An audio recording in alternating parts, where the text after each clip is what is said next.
Following podcast contains spoilers, adult language, and a truly awful episode. I mean, we're great, but this damn show, man, is it bad. Bad. This is a message from the Office of Emergency Preparedness. Due to the recent crisis, we ask that you remain in your homes. Do not attempt to communicate or interact with the creatures, even if they are people you know. Lock your doors. Bar your windows.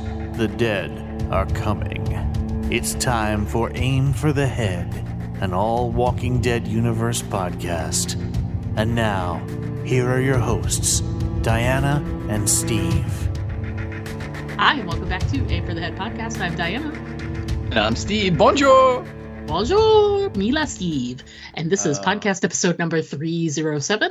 This week we'll be discussing episode 10 of season 8 of the final Stick a Fork in It season of Fear the Walking Dead. Title of the episode is Keeping Her Alive. No. The title of the episode is 2 more to go. Is 4 down, only 2 left. 2 to go. 4 down, 2 to go. Right. Yes. So let's talk our first impressions, quick thoughts on this episode. I went first last time, so you go first this time. Yes, you did. Yes, you did. I went on and on, but I don't plan on doing that today because, yes. Anyway. Yeah. Steve, what were your first impressions of this really, really cinematic and television masterpiece? It's just words kind of fail me at this point. It's like everything is it's like everything about the show now. The only thing I would say that is at all remaining in high quality is the special effects, is like the creative people that are making the show. But the writing, the directing, and unfortunately now even the acting has just it's gone. I mean, you can tell that the actors are just like, you just give me my $80,000 a week and get me out of here. Yeah, I mean, gotta go. I have never seen Kim Dickens this bad before. I mean, literally, you can just tell she's just like, and I think for all of them, I think what it is they've decided, look, there's no point in trying to fight. Right. The writing's not going to change. And there's only 2 episodes left. So what's the point? Right. So they're just like, fine, whatever stupid lines you put on the page, I'm going to read them. But I'm going to read them in one take and then go back to my trailer. And that's it. Mm-hmm. And, this episode was terrible. This episode made no sense logistically. There was so many coincidences. I mean, people just sort of run around the corner from each other and find them and run into them. And yet Padre is still this impossible to find island. It's awful. There's just nothing redeeming about this show at all. Nothing. So, we're being forced to watch this, people. This is the new form of torture. I'm pretty sure the next time they do a Geneva Convention and come up with the rules of warfare, this show will be listed as one of the things you cannot show to prisoners. I'm sure it'll happen. So, what did you think? Before we got started recording, I made a comment about how for all this time, because the show's been bad for a few seasons, right? At least. Mm-hmm. And each time when it's bad, within those seasons, there's like a highlight. There's an episode where I actually kind of liked this one, like either a story, a situation, or whatever. And then it delves right back into being bad.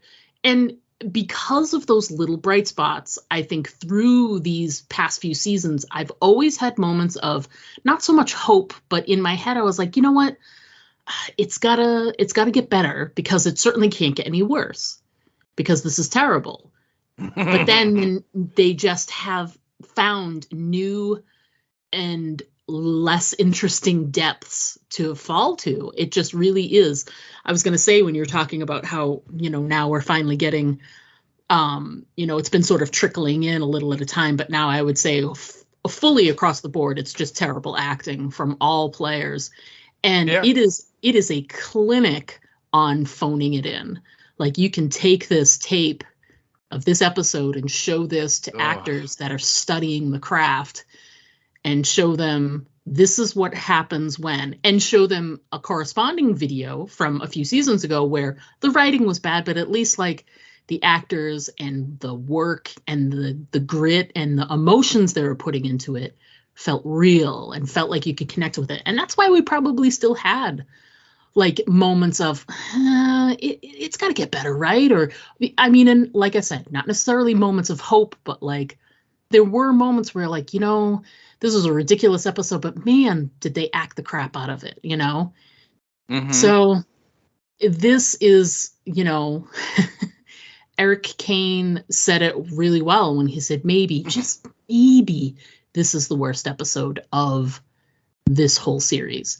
And it's probably true because as you said, the acting was terrible. The writing and the situations they put these people in are terrible. There are moments where people were speaking that didn't make any sense. Like, why would you say that in this moment? Oh, that's right. They wanted to spread the lines out and give you something to say. Like, it was obvious in certain moments where you're like, you know, two people are having a conversation or whatever, and then all of a sudden Dwight has a point. And I'm like, Dwight, you're here, but your background, like, why are you you don't make sense to have an opinion in this moment. You know what I mean? And that happened a ton of times, whether it was June with her 2 cents or, you know, or Sherry popping in there. And you're like, dude, it was just, you know, so the acting, the writing, these situations were ridiculous. The map has gotten even crazier. I have no idea what's going on.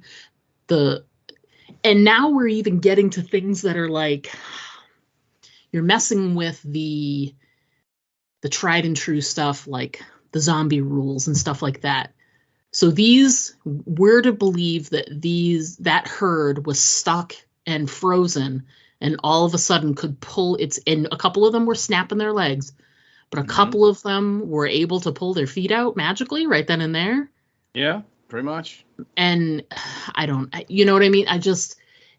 They're starting to break the rules with breaking the rules with the ghouls. The ghoul rules have been broken. Yeah, so there just are zero redeeming qualities. And we'll talk when we get into our points on what I think is going to be the literal send-off. And I think one of our feedback people was talking about like what they thought would be the end of the show, but now it looks like they're not going in that direction, and that might have been interesting, but blah blah blah. So I don't know how they're going to wrap this up next week. Like it doesn't feel like we're 2 episodes away from a series ending in any way, shape, or form. Like there's no stakes. There's no bad guy. The bad guy doesn't mean anything. The stakes that they've sort of manufactured around the bad guy don't mean anything. Well, this is something that Eric Kane did point out. And again, if you're not reading Eric Kane, you got to. He's been doing this like stream of consciousness review where he just watching the episode and typing his thoughts. And oh my God, I'm laughing till I'm crying when I'm reading it. But he makes a good point about this, that if you watch the little bonus feature on AMC Plus, you know, one of the knuckleheads, I think it was Andrew Knucklehead this week, is talking about like this season, the whole theme of the season is can Strand change? And Eric Kane points out, he's like, seriously, the final season of your show and you're still on this freaking topic? And on top of it, it's the final season of the show and that's the main story thread, that can a character change? That's it? I mean, it's ridiculous. It's criminal that these guys are able to run this show like this, because it's just terrible. It's terrible, people. It's terrible. It's terrible. Terrible. Yeah, it is terrible. All right. So we might as well just get into talking about the show itself. I don't know why we should. My brain is hurting. Yeah, mine too. But I do want to, you know, before we do get into our details, I do want to say I am finding not only is the I want to put in my 2 cents about the Eric Kane thing. Not only is it funny, but I feel like it's almost cathartic at this point too. Oh, it is. And it makes you feel like when you're watching a show and like we're taking the time, we're watching a show, we're reviewing it in essence, and we're sharing those thoughts with others. And it's almost like you feel like you are, I want to say, I'm allowed to feel the way I do, like to hear someone else say exactly the same thing. Yeah. Sort of gives you cause to feel, you're like, okay, I'm not shitting on the show. If someone who's a reviewer who does this for a living, and it's confirmed too. I know we've mentioned this in the past, but Eric Kane was a fan of the show. During the good seasons. He loved season 3 and parts of season 2, all of season 3, like all the Auto Farm stuff. Like he was very much a supporter of the show. And so he mostly, you can sense like that his feelings or whatever stem from an overall disappointment too. So I just want to say, if you aren't reading the reviews, and obviously they make Steve laugh, I think that they would do the same for everybody else. I think it would give you, after watching the show, I know there are some people who say that they are watching so that they can listen to our podcast, and that is adorable and I love it. But also, if you watch it, you can immediately read Eric Kane's review and feel a little bit better. You know, at least the laughter will make you feel better. Right. Yeah. I agree. You know, there's always kind of that little voice you hear when you're really negative about something, where you're like, you know, am I being too hard? Is it something about me? I mean, is everyone else liking this and I'm just not seeing it right? You know what I mean? Where you're kind of doubting why you're like, oh my God, this is the worst thing on TV. And then, like you said, to hear or to read a professional critic who, again, was a fan of the show and liked the show. Yes. And to be basically say, I mean, when I read his review, everything he points out, I'm like, yeah, because everything he says is the same stuff that I saw. And he's just, obviously, because he's more of a wordsmith than I am, he can say it much funnier and more eloquently than I can. But the basic thing is like, yeah, that really bothered me too. Yeah, that bothered me too. You know, and so it's really helpful, like you said, because you do kind of get that little confirmation. So it's like, no, it's not you, it's them. Yeah. And you know, not to hijack our moment before we get talking about the show, but it really hit me, like what you were saying about enjoying it and it actually making you laugh. I feel like our listening audience could definitely, you know, get some value in that for sure. It is for sure. And you just go, you know, I mean, you can go back to really maybe the middle of last season, I think, was when his reviews were so negative that they stopped sending him screeners. So he had to watch the show when everyone else watched it and posted his review, because they were like, you're being mean to us, you know. And so I mean, but I mean, they are hilarious. I mean, he just points out, you know, he injects reason and common sense, which in this universe has no place. And it's just funny. So it's definitely, I love it. When I finish typing in all my notes, and this is usually with this show, because they release it on Sundays, it'll be Sunday night, and like right, you know, at like maybe 9-10 o'clock I'll be done, and then I will go and I'll read his review, because it's been posted by then. And like last night, I had tears. I was laughing nice. So hard at it, because it's just so funny. And now with the stream of consciousness thing, it's just so great, because you're like, oh, he's at that part. Yeah. So anyway, amazing. It's amazing. Absolutely. So Eric Kane, kudos, sir. We're not worthy. No. All right, so moving on, we unfortunately have to start talking about the episode now. But before we get into details, let's refresh our memories, since we've been trying to block them out like Men in Black style. Let's refresh our memories, title of the episode, and what we're expecting in the episode with the episode description. So, Steve, take it away. All right, well, this week's episode is being brought to you by the Madison Clark Zombie Workout. Have you gained a few pounds since the end of the world? Has a zombie apocalypse forced you to just sit inside and eat? Well, now available for the first time in cassette format, the Madison Clark Zombie Workout will have you back to your pre-Holocaust bod in no time. Simply pop the cassette into your boombox, because in the zombie apocalypse, everyone has electricity and good batteries, and then follow Madison's lead. She'll have you smash your way to weight loss in no time. Listen to this testimonial from Eugene P. of Alexandria. I was very cherubic in nature and had acquired a large number of extra kilos due to an increase in ice cream desserts while talking on ham radio. Once I began using Madison Clark's workout tape, I noticed a cessation of the increase of my bodily mass and a general reduction of my portly nature to a more agreeable size. And how much does this amazing workout cost? Well, hold on, there's more. If you order today, we'll send you absolutely free Noah's Revolving Door Workout. This cassette is for the hardcore workout warriors. It'll get you to lose even more weight, or else. These two amazing products are available today for the low cost of $9.99.85. That's right. Just send $9.99.85 to Knucklehead Industries and you will receive the Madison Clark Zombie Workout and a free bonus copy of Noah's Revolving Door Workout. So what are you waiting for? Order now! Product will be shipped within 36 weeks of receipt of payment. Why is it so expensive? Because these two guys need the money. Let's be honest, we all know they'll never work in TV again. Well, I'm certainly going to sign away from them. I mean, here's the thing. It combines two things. It's heavy metal. It's Madison Clark. It's the horror of going through the Noah death. Just a nice little added bonus. And listen, anything that gets a testimonial from Eugene, it's definitely going to be a quality product. I know. How can it be wrong? How can it be wrong?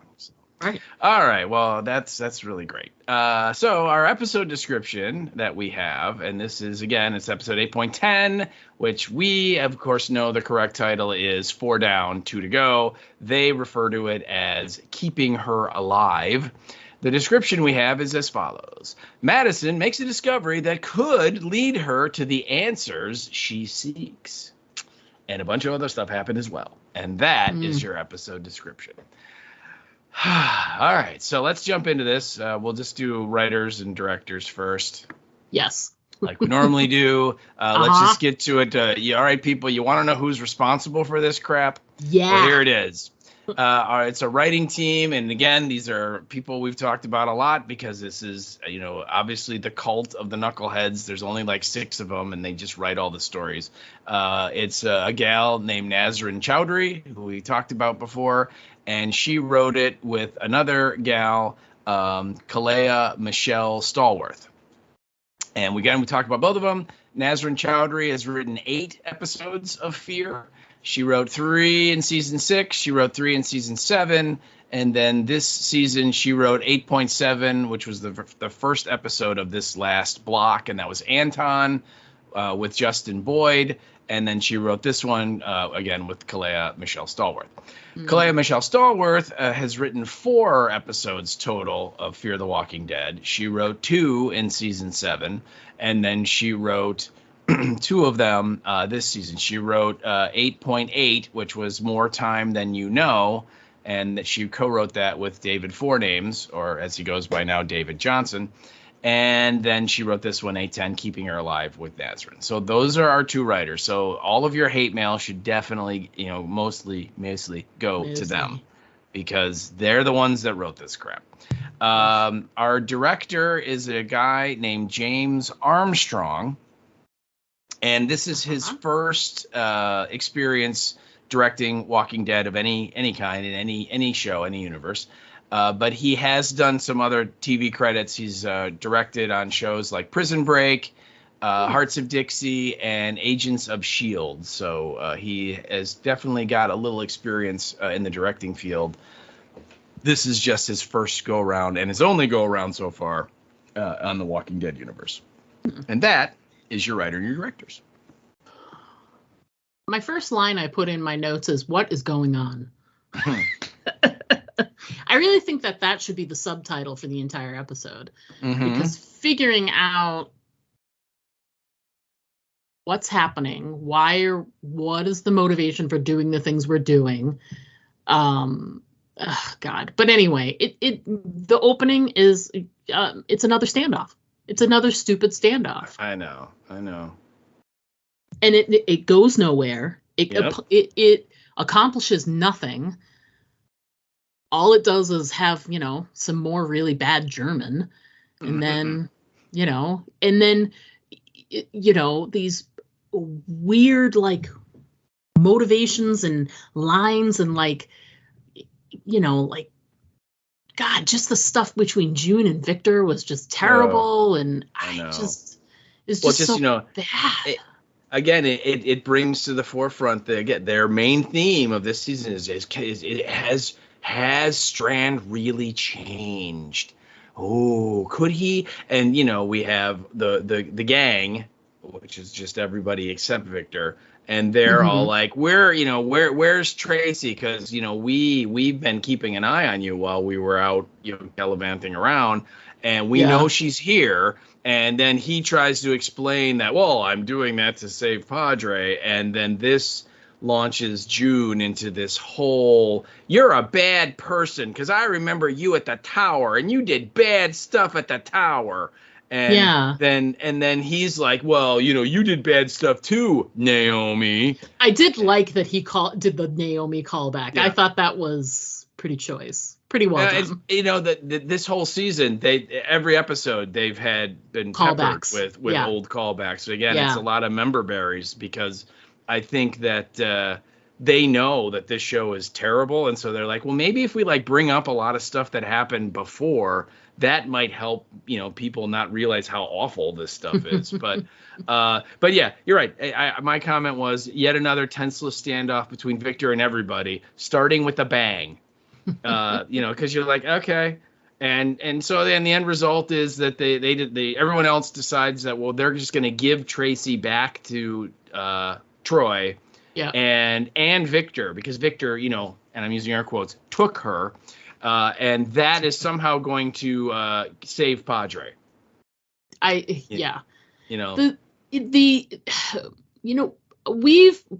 We've reviewed shows before and episodes before where we don't understand, well, why would you do that? Why would you, I don't understand the motivation of A plus B equals C, but, whatever, we'll see if it works out. And in this case, there's no way that any of this is going to work out the way they want it to. I mean, maybe on paper, it sounded like it made sense.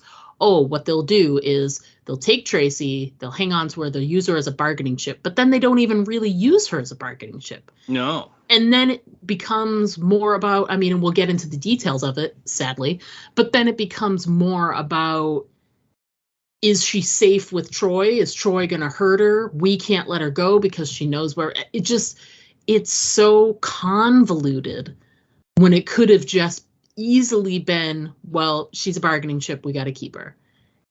That's just the way it needs to be. I don't understand. And the whole giving Victor to Troy made no sense to me. I didn't understand how that sweetened the deal in any way. Yeah, well, the only thing I can think of is that they were going to, basically they're going to say, we didn't take Tracy, he took Tracy. Yeah, so leave Padre alone.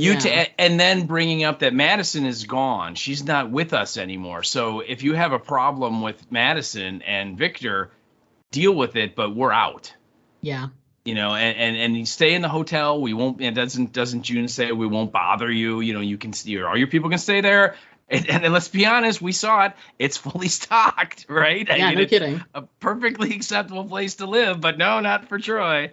So yeah, no. But that's the only thing I can think of is that June and Dwight and Sherry and all of those people that came back, they were going to present Troy with this. Here's your kid. Here's the guy who took your kid. Madison ain't here no more, so leave us alone. We're out. Yeah. Yeah. Yeah. And Troy agrees to it. He does. And like we were saying, though, on paper, maybe that makes sense. And maybe there's been elements of that in different Walking Dead shows. Mm-hmm. But it just, with the we don't have any connection to Tracy. We don't even know if that's his biological daughter or if that's just maybe he was in a relationship with the mom. It's Madison's granddaughter. I just don't. And I know that there was like some online stuff about how it could have been Alicia, but oh my God, it is not Alicia's kid. No, but I mean, I'm so glad that they actually put that to rest and showed Tracy's mom, and you're like, that's my mom, and da da da da, and she was, and so I'm glad that they did that. We should all remember, by the way, that Tracy's mom has got it going on. This is for sure. She's all that I want, and I've waited so long. Yeah, there we go. I read a lot of that chatter too, and I would literally be yelling at my computer screen going, seriously, do you really think that Alicia slept with both Otto boys? Really? No. That's what we're going. I mean, no, there's no way at all. Not the way. And again, it's like, I think because it happened so long ago, I think a lot of the fans are a little fuzzy on how that situation resolved itself. Because those Troy hated them. I mean, Troy got it. Didn't he try to get Alicia in trouble? Didn't he try and isn't he's the reason that she got locked up in the supply cellar thing? Remember? That was a really good episode. Yeah. When people started to die and they turned and she had to take care of them. Yeah. Oh yeah. And she was that was a great episode. Very tense. But Troy was the reason they were locked down there. And I think if memory serves. Didn't he kill his brother? Yeah, they had like some kind of standoff. And I mean, it's just like people you don't understand, like, and he's kind of said that in some of his lines when like people, when he'll be like, "What, you think I'm doing this because of my old man?" and stuff. He's like, "No, I mean, he hated his family. He's crazy. Yeah, he's definitely crazy. Yeah. So, but anyway, I laugh. I'm like, no, Alicia is not the mom. Just stop. No, and so Tracy is the catalyst of this whole episode, really, because she's the reason for all of the movement, all of the action, all of the, moving around, going everywhere. Should she go with Troy? Shouldn't she go with Troy? She should stay a Padre. She shouldn't stay a Padre. Like the back and forth. She was the linchpin, and I'm not sure that it's clear. It hasn't been made clear if she's more of an adopted daughter as opposed to a biological daughter, which doesn't matter in the apocalypse truly, because there are so many found families in the apocalypse. But I think that would resonate a little bit more if they came right out and they were like, I was with her mom and she was pregnant, and that Tracy is every bit my daughter, even if she doesn't have my DNA or blah, blah, blah. That'd be really interesting to hear, but I don't know, like we just don't have that connection with Troy. So we can't care about a kid that we're just finding out about. Like we just barely heard about her. We had a 20-second clip of her at the end of the last episode. And now she's in the midst of this huge standoff with these people. And I don't understand what everybody's motivation is. They want to help her. They want to not help her. I don't get it. So I put down all the way up until we saw the MRAP again, which pissed me off. I have nothing to say. This is so freaking terrible, because all of that stuff was just back and forth and back and forth. And we're going to go and we're going to run away and this person's going to run away, which never made any sense because everybody's right around the corner from each other. So if you push Victor out and then you run away, he's just going to be able to find you because you're just around the corner. Oh yeah, obviously. Yeah. Well, let's get to our title card. Yes, I have thoughts. Okay, so we're supposed to think it's Alicia in the herd, but it's actually Tracy's mom, who, as we have already stated, has got it going on. She does. And she is in the herd. But anyway, it's that ghoul, the one-armed female ghoul in the herd. Yeah. And yeah, it was boring and uninspiring like most of this episode.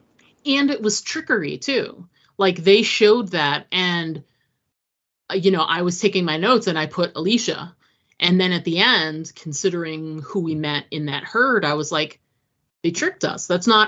We're supposed to think it's Alicia. Just like Madison was supposed to think that body was Alicia too. But really, it's Tracy's mom, who really needs a character name soon. So we got to stop singing that damn song because it's terrible. It's a great Technically, song. It's Stacy's mom is the song, but I mean, Tracy's mom. Look, I was like, an inch away from, having Joe give me an instrumental of that song and doing like for the sponsored by, it would be a song of Tracy's mom. I was so close, If I would have had more time, I would have done it. So, damn it. I blame Joe. I know it's clearly Joe's fault. Yeah, it's clearly Joe's fault. He'll be comfortable with that.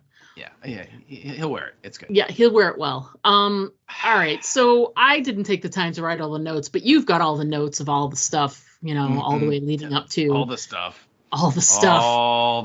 Yeah. So they're on the boat, and there was a line in there that I actually kind of liked, although Eric Kane did not, which I thought was interesting. There's a little divergence there where, again, it's Victor's and Tracy are tied up, sitting on this bench on the boat, and everyone else is standing like 20 feet away from them, and they're having this very loud conversation because they're on this big speedboat that's zipping along, and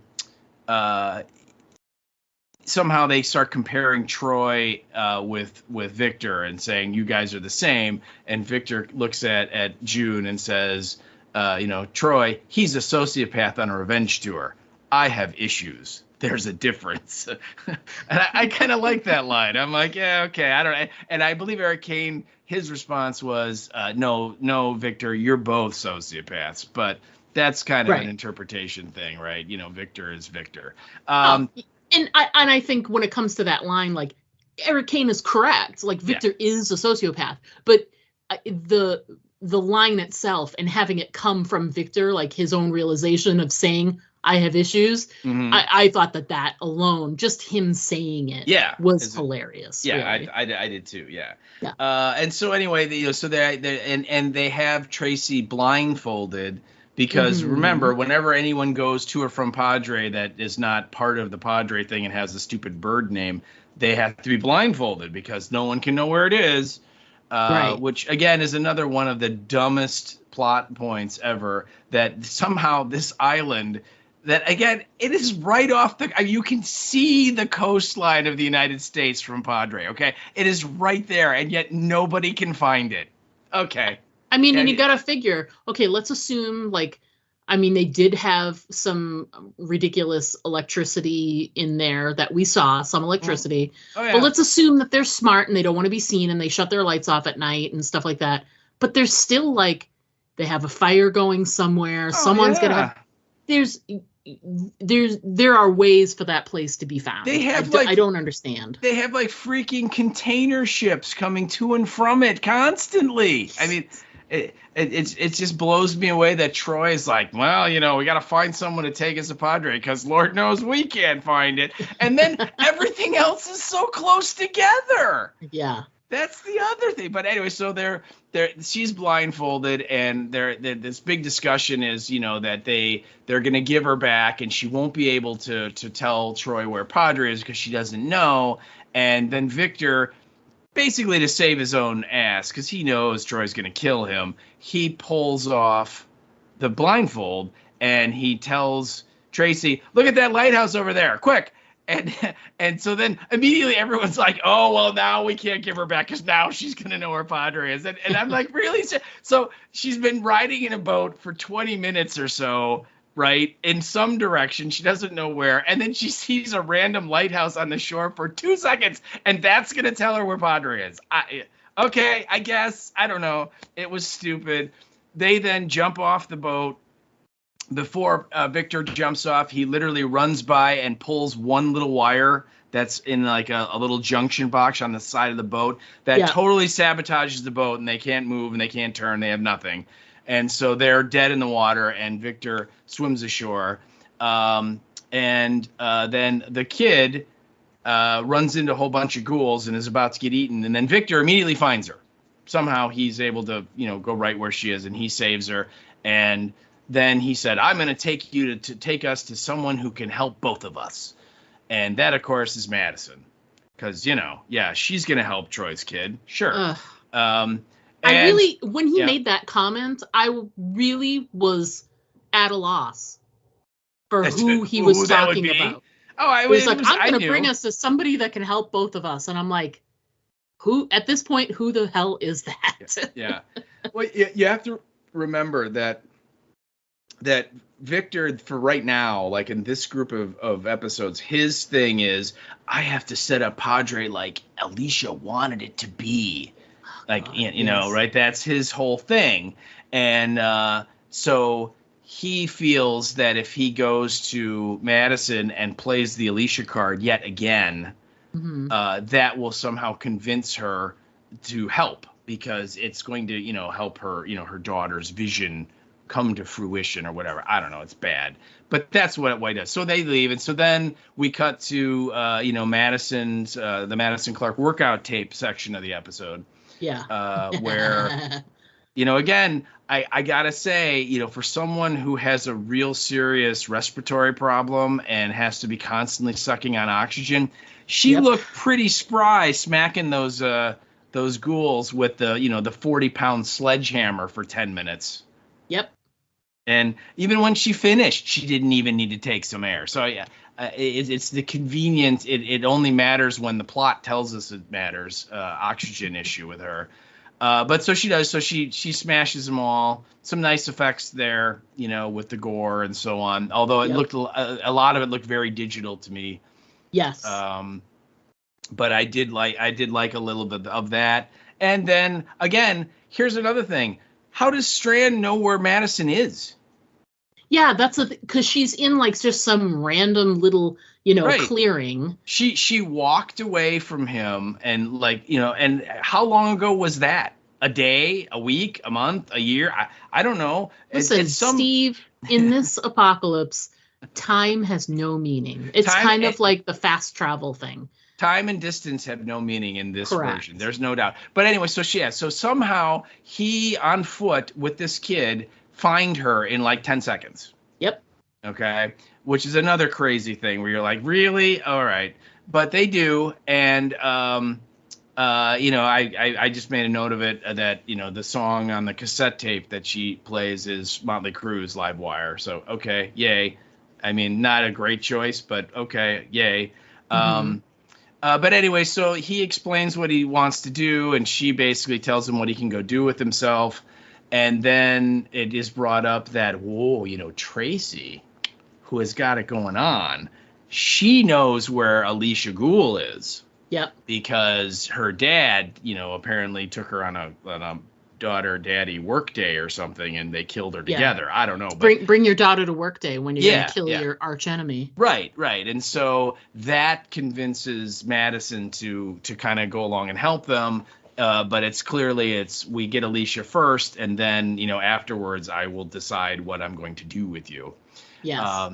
And again, remember, everyone has decided that because that kid saw a lighthouse for 2 seconds, they cannot give her to Troy, because she will immediately tell him where Padre is, and that can't happen. Okay? Yeah. So that is off the table. So they can't give her back. So basically it's like, well, either we're going to keep her or we're going to kill her. That's the only two options we have. But anyway, that's what's going on. So they leave. They then go to one of Lucy's gas stations. Mm-hmm. And they pull out, I know you made a note of this too, they actually showed a forking map on this show. I know. I wrote down that I might faint. I know. And again, apparently we're in the Atlantic Ocean. We're near Atlanta on the East Coast. I told you. I thought that we were, but it didn't make any sense. But hey, when has this show ever made sense? Well, let's be honest. Okay. I mean, let's just set the Wayback Machine to a couple years ago. All right. If Padre is supposed to be on the East Coast of Georgia, why did the government send that senator dude to the bunker in Texas if he's in charge of Padre? Mm-hmm. That makes zero sense. Zero. No, I mean, so yeah, okay, whatever. So and then there's the other thing too of, okay, so they got into these like rubber life rafts, in the Gulf of Mexico off the coast of Texas, like near Galveston. How did Padre find them exactly if they're on the other side of Florida on the Atlantic coast? Anyway, like you said, nothing makes sense. It is what it is. Yeah. You just have to sort of accept it. Accept your fate. It's kind of like knowing that the truck is going to hit you. You have to just sort of take a breath and know that it's happening. It's happening. It doesn't make any sense, but it's happening. Yeah. So anyway, so they get there and to the gas station, and there of course is a car there that has a full tank of gas and a pistol in it, and right. And just as they're getting ready to go, they're having the kid, point out on the map where she thinks the Alicia Ghoul is, and she grabs the radio and yells on it. It tells her dad where she is, and then of course they don't leave right away because they've been, and this is used a lot on this show, listening to radio chatter, and I am using air quotes here, and so they know that Troy's people are nowhere near that gas station. So Strand's like, yeah, we got time. We can just kind of screw around here. We're good. Like maybe you want to read a book or something, Yeah. But then like immediately Lucy and Daniel show up. Yep. So again, it's like, it's like everybody is right next to everybody else in this episode when they need to be. Of course. And so Danny or Lucy and Daniel, who the last time we saw them, they're basically like, we're out. Don't come see us again. We don't want anything to do with this. But now they want everything to do with it because they're like, you can't be here, blah, blah, blah. You have to leave. And Madison kind of puts her song and dance about, well, this is a chance to find Alicia and put her to rest. Yeah. And Daniel then's like, no, Lucy, let them go. I think we should let them take the car, and I'll go with them because I can make sure that Strand hasn't made a deal with Troy. Which again, I'm like, well, how would Strand make a deal with Troy? Troy hates Strand. Anyway, whatever. So now it's Strand and Daniel and Madison and the kid, and they're driving out in this car, and Lucy is left at this gas station. And I did think Daniel had one really smart point in the whole show where he said, because Lucy's like, it's not our fight. And Troy doesn't want us. He doesn't know about me and so on. He's not after us. And Daniel says something like, you know what? Eventually he's going to come here and try and take everything we have, too, because that's how he is. Right. And I'm like, yes, you are correct. That is what's going to happen. And so he leaves her with the idea of, you've got all these guys that are armed to the teeth. You can form a defensive position, and if he shows up, you can take him out. And so I'm thinking, yes, that's a really good idea. You could. So they leave to do that. What happens next? Oh, I know. I actually kind of enjoyed this scene, which is Strand is trying to paint his actions in the best, most noble light of like, I was thinking about the girl to try and protect her. And I kind of like the fact that Tracy just called him on all of his bullshit all the time, and at one point her line is like, he did it because they were going to hand him over to my dad too.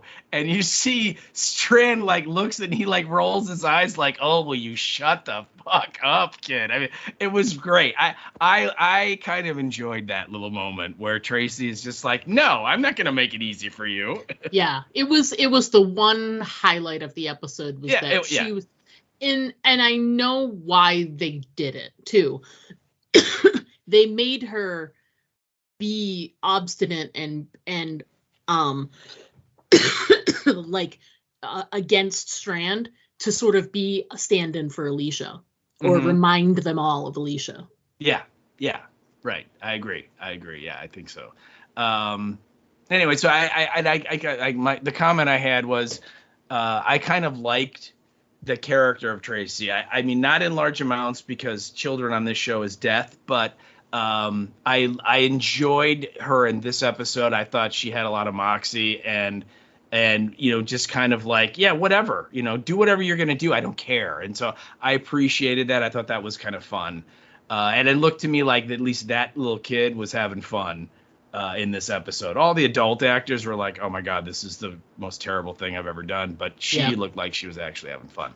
Yeah. Again, so they get the map out and they kind of figure out where they need to go. And then there's a great scene, or an interesting scene, I should say, where she's talking about what her dad told her about what happened at the farm, and how like Ophelia like tried to poison everybody, and basically a bold-faced lie about what Ophelia did. And Daniel, sitting in the front seat, just kind of turns around and is just like, oh no, she died when your dad led a herd to kill his own people, and she died trying to, which is what happened, right? I mean, he's being truthful there, and basically somehow they start talking about how she might, have to suffer the consequences here, and Strand's like, don't scare her, Daniel. And I thought he had a good line where he said, even children have to understand that what we do or not do creates consequences. And I mean, I think that lesson could be way super important even now, today. Yes. That people have to learn with the internet, where you can say whatever you want, and be anonymous and all that. No, there should be consequences for your actions. But so what do? They get to the herd. And as you said, before we started, the herd is like somehow frozen in the ground, yet none of them really look like they're cold. But they can't move. And of course, the kid's like, yeah, the Alicia Ghoul's like in the middle of the herd.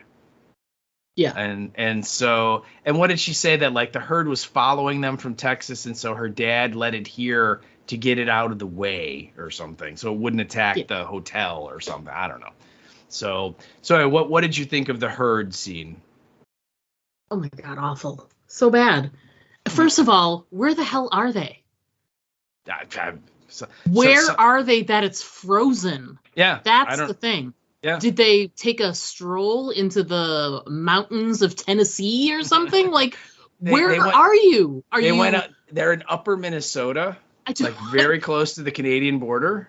Like, they are within striking distance of where Madison was, which was palm trees and like sweaty looking. I know. I get for her like Metallica beat the shit out of zombies scene. Yeah, she was clearly someplace that at least the trees and the bushes looked tropical. Right. Well, they're within less than a day's ride from someplace where the ground is frozen. Yeah, and keep in mind that Strand and the kid jumped into the water like 10 minutes earlier, and it apparently was warm enough that they didn't, suffer any kind of hypothermia from that. Right. Right. And yet again, they get in a car and drive for like 10 minutes, and suddenly, the ground is frozen. That's Yeah, you're right.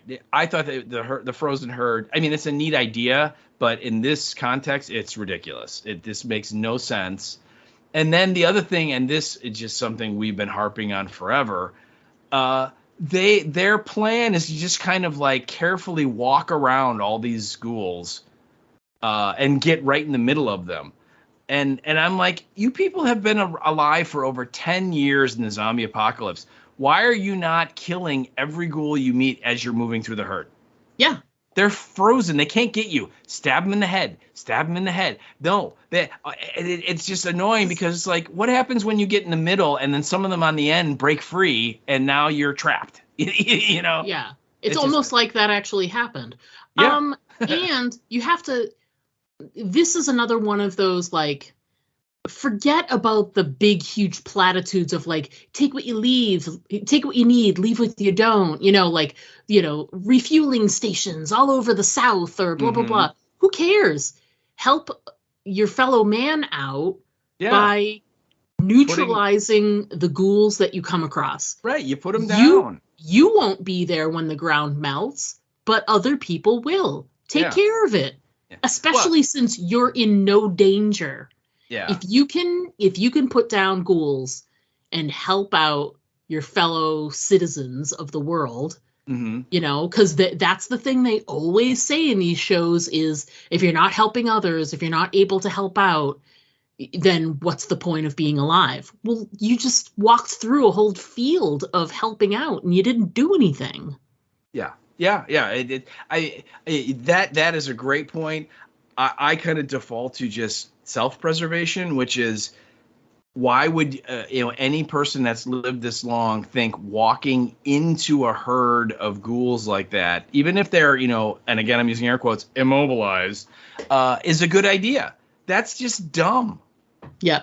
I mean, that it just, no, you people are way smarter than that. You would never do that. But they do. And of course they find the one-armed female ghoul, and she has long black hair. And, Madison immediately goes into her pre-prepared speech she had for her kid before even checking to see if it's really her. And of course, it's a big tease because it's not. And it turns out, according to the kid, it's her mother. So it is Tracy's mom, Yeah. And, she's got it going on.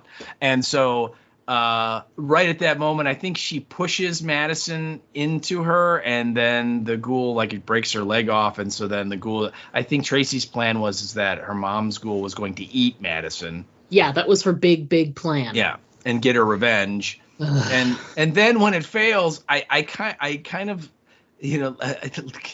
Eric Kane had a problem with this, but I kind of like the fact that Madison's like, well, we're going to kill you now. Yeah. and not just like, we're going to kill you. Or it's like, we're just going to tie you up to this tree and let them eat you. Yeah. And again, cold blooded. And I did like when Madison suggested that, and Daniel just kind of looked at her and he went, you got the stomach for that, Madison? Yeah. Which, in my mind, that's the actor talking to the showrunners. Yeah. Like, seriously, you guys are going to do this? You guys who've never killed anybody on this show like this. But they do, they tie her up. And I think doesn't Strand show up with the all the different Alicias, the Asian Alicia and the black Alicia and the Irish Alicia and so on. We just kind of skipped that part. Strand, they kick Strand out of the car about halfway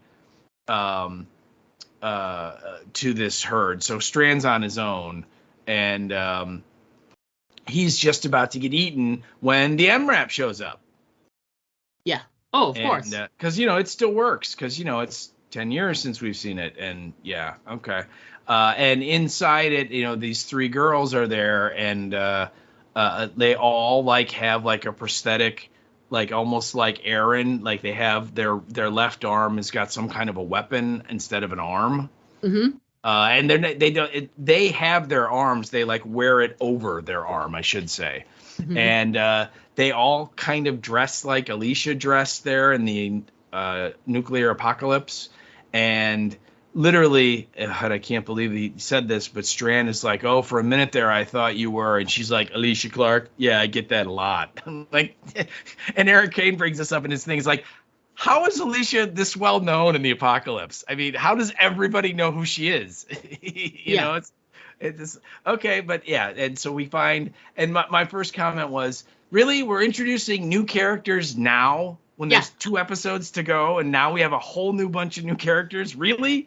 Yeah, but I said the same thing. I said, new characters? Are you kidding me? Yeah. But they do. And now we have the daughters of Alicia who, we find out that, after she, went back to the tower in her last episode, she, waddled off into the sunrise and didn't die and went out and was helping people. And all these people she helped in one way or another. And I think I wrote down something like blah, blah, blah, blah. Alicia did good stuff. Blah, blah, blah, blah. Alicia saved me. And then I wrote, who cares? So these 3 girls are somehow found the MRAP. I don't remember if they said how or not. I don't care. And they've been driving around acting like Alicia to keep Alicia alive, even though they know she's dead. Okay, whatever. Yeah. It's bad. Anyway, back to the girl tied to the tree. they're going to let the ghouls eat her. They're just going to leave her there, and then she spouts off that, well, she actually knows where Alicia died. It was at a mansion off of I don't know, some interstate near Fort Worth, which is in Texas, people. Yeah. And these people, the characters, they're in Georgia. Okay. And Texas and Georgia are about 1,000 miles apart. Okay. At least from Fort Worth to Savannah, it's like 1,063 miles. Okay. And yet this kid apparently knows exactly where. And my question is, why? How do we know Alicia's still there? The ghoul version of her? How do we know that someone hasn't found the house and put her down already? How do we know that this is even true? I don't know. I don't care. But so now we have Madison has a new goal. She wants to go there and see, right? And if Alicia's really there. And I know you have some thoughts about what that means for the end of the show, which we'll get to later. Yeah. Anyway, then right at the moment when you think she's going to get eaten, Strand and the three Alicias show up, and they kind of shoot a bunch of the ghouls, and I think Tracy runs away. So Tracy gets away. Yeah. And then we have Madison, and she's like, who the hell are you people? And then they kind of tell, how in awe they are of Madison Clark because based on what Alicia told them. And they decide to head back to Lucy's. So it's right around the corner, so it's not like they have to go far. It is. It's over the next hill. Yeah. And in the meantime, and then we get to the part of the episode that bothered me the most, which is the showdown between Troy and his people and Lucy's people at the gas station. Because Strand calls Troy on the walkie-talkie after he gets kicked out of the car, and he's like, hey, I need your help. I need to know where Alicia Ghoul is. And, of course, Troy's like, did you lose my kid?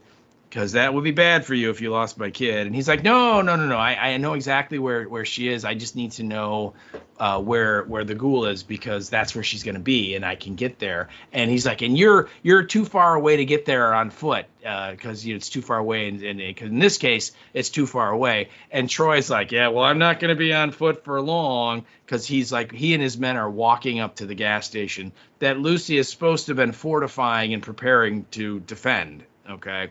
When Daniel left, that was what he told her to do. Right. And this leads to the dumbest part of this whole episode. It is yet again a tenseless standoff. And I believe this is the 5th or 6th tenseless standoff in this last batch of episodes. Yep. And Troy and his men have decided to use the tactic of, we're just going to walk in a big group right out in the open up to you. That's their military strategy. But not to be outdone, Lucy counters with all of us are going to come out in the open and not take any cover as well. So you can tell right away, 2 military geniuses involved right here.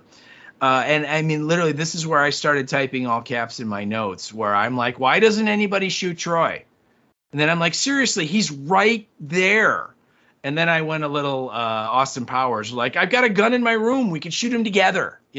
I mean, it's just so ridiculous to me that how many characters on this show have said, I can't wait to kill Troy. I'm going to get him for what he did. And then they're presented with opportunity after opportunity after opportunity to kill him. And they're like, no, can't do that. We have to go have a standoff.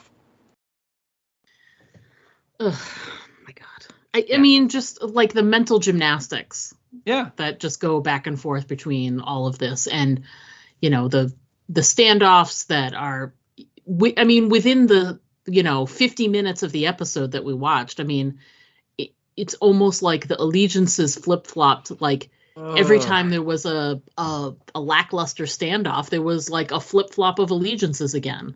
Yeah. I can't even. I have no words. Well, and then what really bothered me was, we get into this, you put your guns down, and then the other side goes, no, you put your guns down. And they went back and forth for a while with that argument. I was fully expecting someone to go, I know you are, but what am I? But what am I? Yeah, right. Like, I mean, you know, you're rubber, I'm glue, you know. Right. But then Lucy, one of her lines, I'm deadly serious. She tells Troy, no, you have to put down your guns and then we can negotiate a ceasefire. And I was just like, huh? What? I mean, I thought putting down your guns is a ceasefire. If you put down your guns, you surrender. But again, it's just like, you know what? Just shoot him. You know, this is the Old West. This is eye for an eye. There's no civil court. There's no police that are going to arrest him and take him to. You kill him. If he is the biggest problem, as you say he is, you kill him, and he's standing right there, and all of his men are in a nice bunch. Yep. And most of your guys have automatic weapons. It's like one burst, you're going to kill most of them. I mean, most of them. I mean, it's just, yeah. It was just beyond frustrating. But anyway, when they cut back to that scene, this is even more unforgivable in that the knuckleheads are such cowards and have so little stomach for any kind of action. They don't even show us the firefight. We don't even get to see those people shoot at each other and miss horribly, right? I mean, it comes back and there's things are on fire and there are people lying all over the place in various, you know, wounds and stuff. And you know, most of Troy's guys are dead, yet somehow he not only escaped but took a car and got away. But I mean, you're just like, really, guys? We couldn't even see this fight. I mean, that I thought was the most egregious thing in this whole episode, that they're just like, oh, yeah, this awesome fight happened. I mean, we're not going to show you, but trust me, it was awesome, you know. Yeah. Oh, it's so bad. And then Madison gets in the unwrap and leaves. Of course. By herself, right? Again, she's like, nope, got to do this by myself. Can't help, got to go by. But it doesn't matter because Strand just like telepathically knows where to find her. Oh, he will. Wherever that is that she's going to go, he'll be able to find her. He will be right there. Yeah. And then that's how, and the episode ends. And I wrote this line down because, again, I think this is a wonderful example, not of the character speaking, but this is the actor. And he's talking to the knuckleheads because as she's driving away, Strand is yelling out to her, "This is not the way to end this." And I agree. It's not. To the knuckleheads, yeah, this boring, ridiculous, stupid story you're telling is not the way to end this show. No, it's just, it just, like I said, it doesn't feel like, you know, I've watched lots of series finales, you know, good shows, great shows, you know, like historically amazing shows, and even shows that were slightly lackluster, you know what I mean? Like, sure, I love Game of Thrones, and I know that people are disappointed with the ending. Is there dice? When you were, the people didn't roll the dice in the game very appropriately. Okay. But when you got to this point where there were 2 more episodes left, it felt like they were coming to an end. There were situations and stakes, and whether you liked them or agreed with them or not, you know what I mean? You knew, like, the final episode of The Sopranos has a lot of different feelings about it or whatever. Sure. But when you were in this situation where there were 2 episodes left, you know, and even shows that had sort of fallen off in quality, like, we're going to meet some guys on Friday from Sons of Anarchy, and they're great. Their characters on Sons of Anarchy were great, and the show kind of lost its focus in the last like season and a half to 2 seasons. But when you were 3 episodes out from the end like this, you knew, like, there was, you couldn't see what they were going to do as the ending for that, for any of the other ones I've listed. But you could sense that they were on some type of road, heading towards some type of conclusion, that there was a narrative conclusion that had been mapped out of some kind, whatever it may be. When Better Call Saul got to 2 episodes left, you were like, oh my God, how, what's no idea how this is going to end. But you were like, you could tell everything was coming to a head. Yes. Right. All the threads of the stories were coming together, and you were on the edge of your seat because you're like, is he going to get out of it? What, how is it going to, reconcile current day in Minnesota Saul with, New Mexico back in the past Saul, right? Because but it was great. Yeah. And this show so far, I mean, this has all of the feeling of this is like season 2. Yeah. And they're going to renew the show and they'll be back for season 3. Yeah. I also feel like these guys have, I mean, I don't want to say lucky, but they've been lucky that they were able to, I mean, they ruined the characters, but they were given the gift of 3 people that had been established on an entirely different show. So you didn't have to talk about motivations and backstory and things with Morgan, with Dwight, with Sherry. When they came in, they had a backstory already. So you could drop them right into the middle of action, And they were lucky to get those things. A lot of other shows don't have those things. Right. And they still couldn't do anything with them, couldn't give them any stakes or any, the best episode that Sherry was ever in on this show was the first one she was in. When he finds her. Yeah, when he finds her. And it all went downhill from there. And it's not her fault, They had these little gifts and they didn't know what to do with them. They just... And so anyway, my point, I was like, where am I going with this? So it happens. But hey, at least I admit it, knuckleheads. When I don't know where I'm going with the story, I tell someone. I feel like there's also the only motivation I see is there's an intention to try and connect this show with other parts of the franchise. And that's it. So that like certain things can live on or move on, or, the story's not ending. It's just being put on pause or whatever. And that's the only thing. Like and that's why they ended up in Georgia. They're in that general area. So you can tease like, ooh, are they going to make it to, and that's it. And it's such a ridiculous thing, Dwight and Sherry showing up at the sanctuary is like, was one of the stupidest episodes of this whole show. Oh yeah. Yeah. And they went back to a coveted place that has so much rich history from the main show. And it was just wasted, Yeah. Yeah.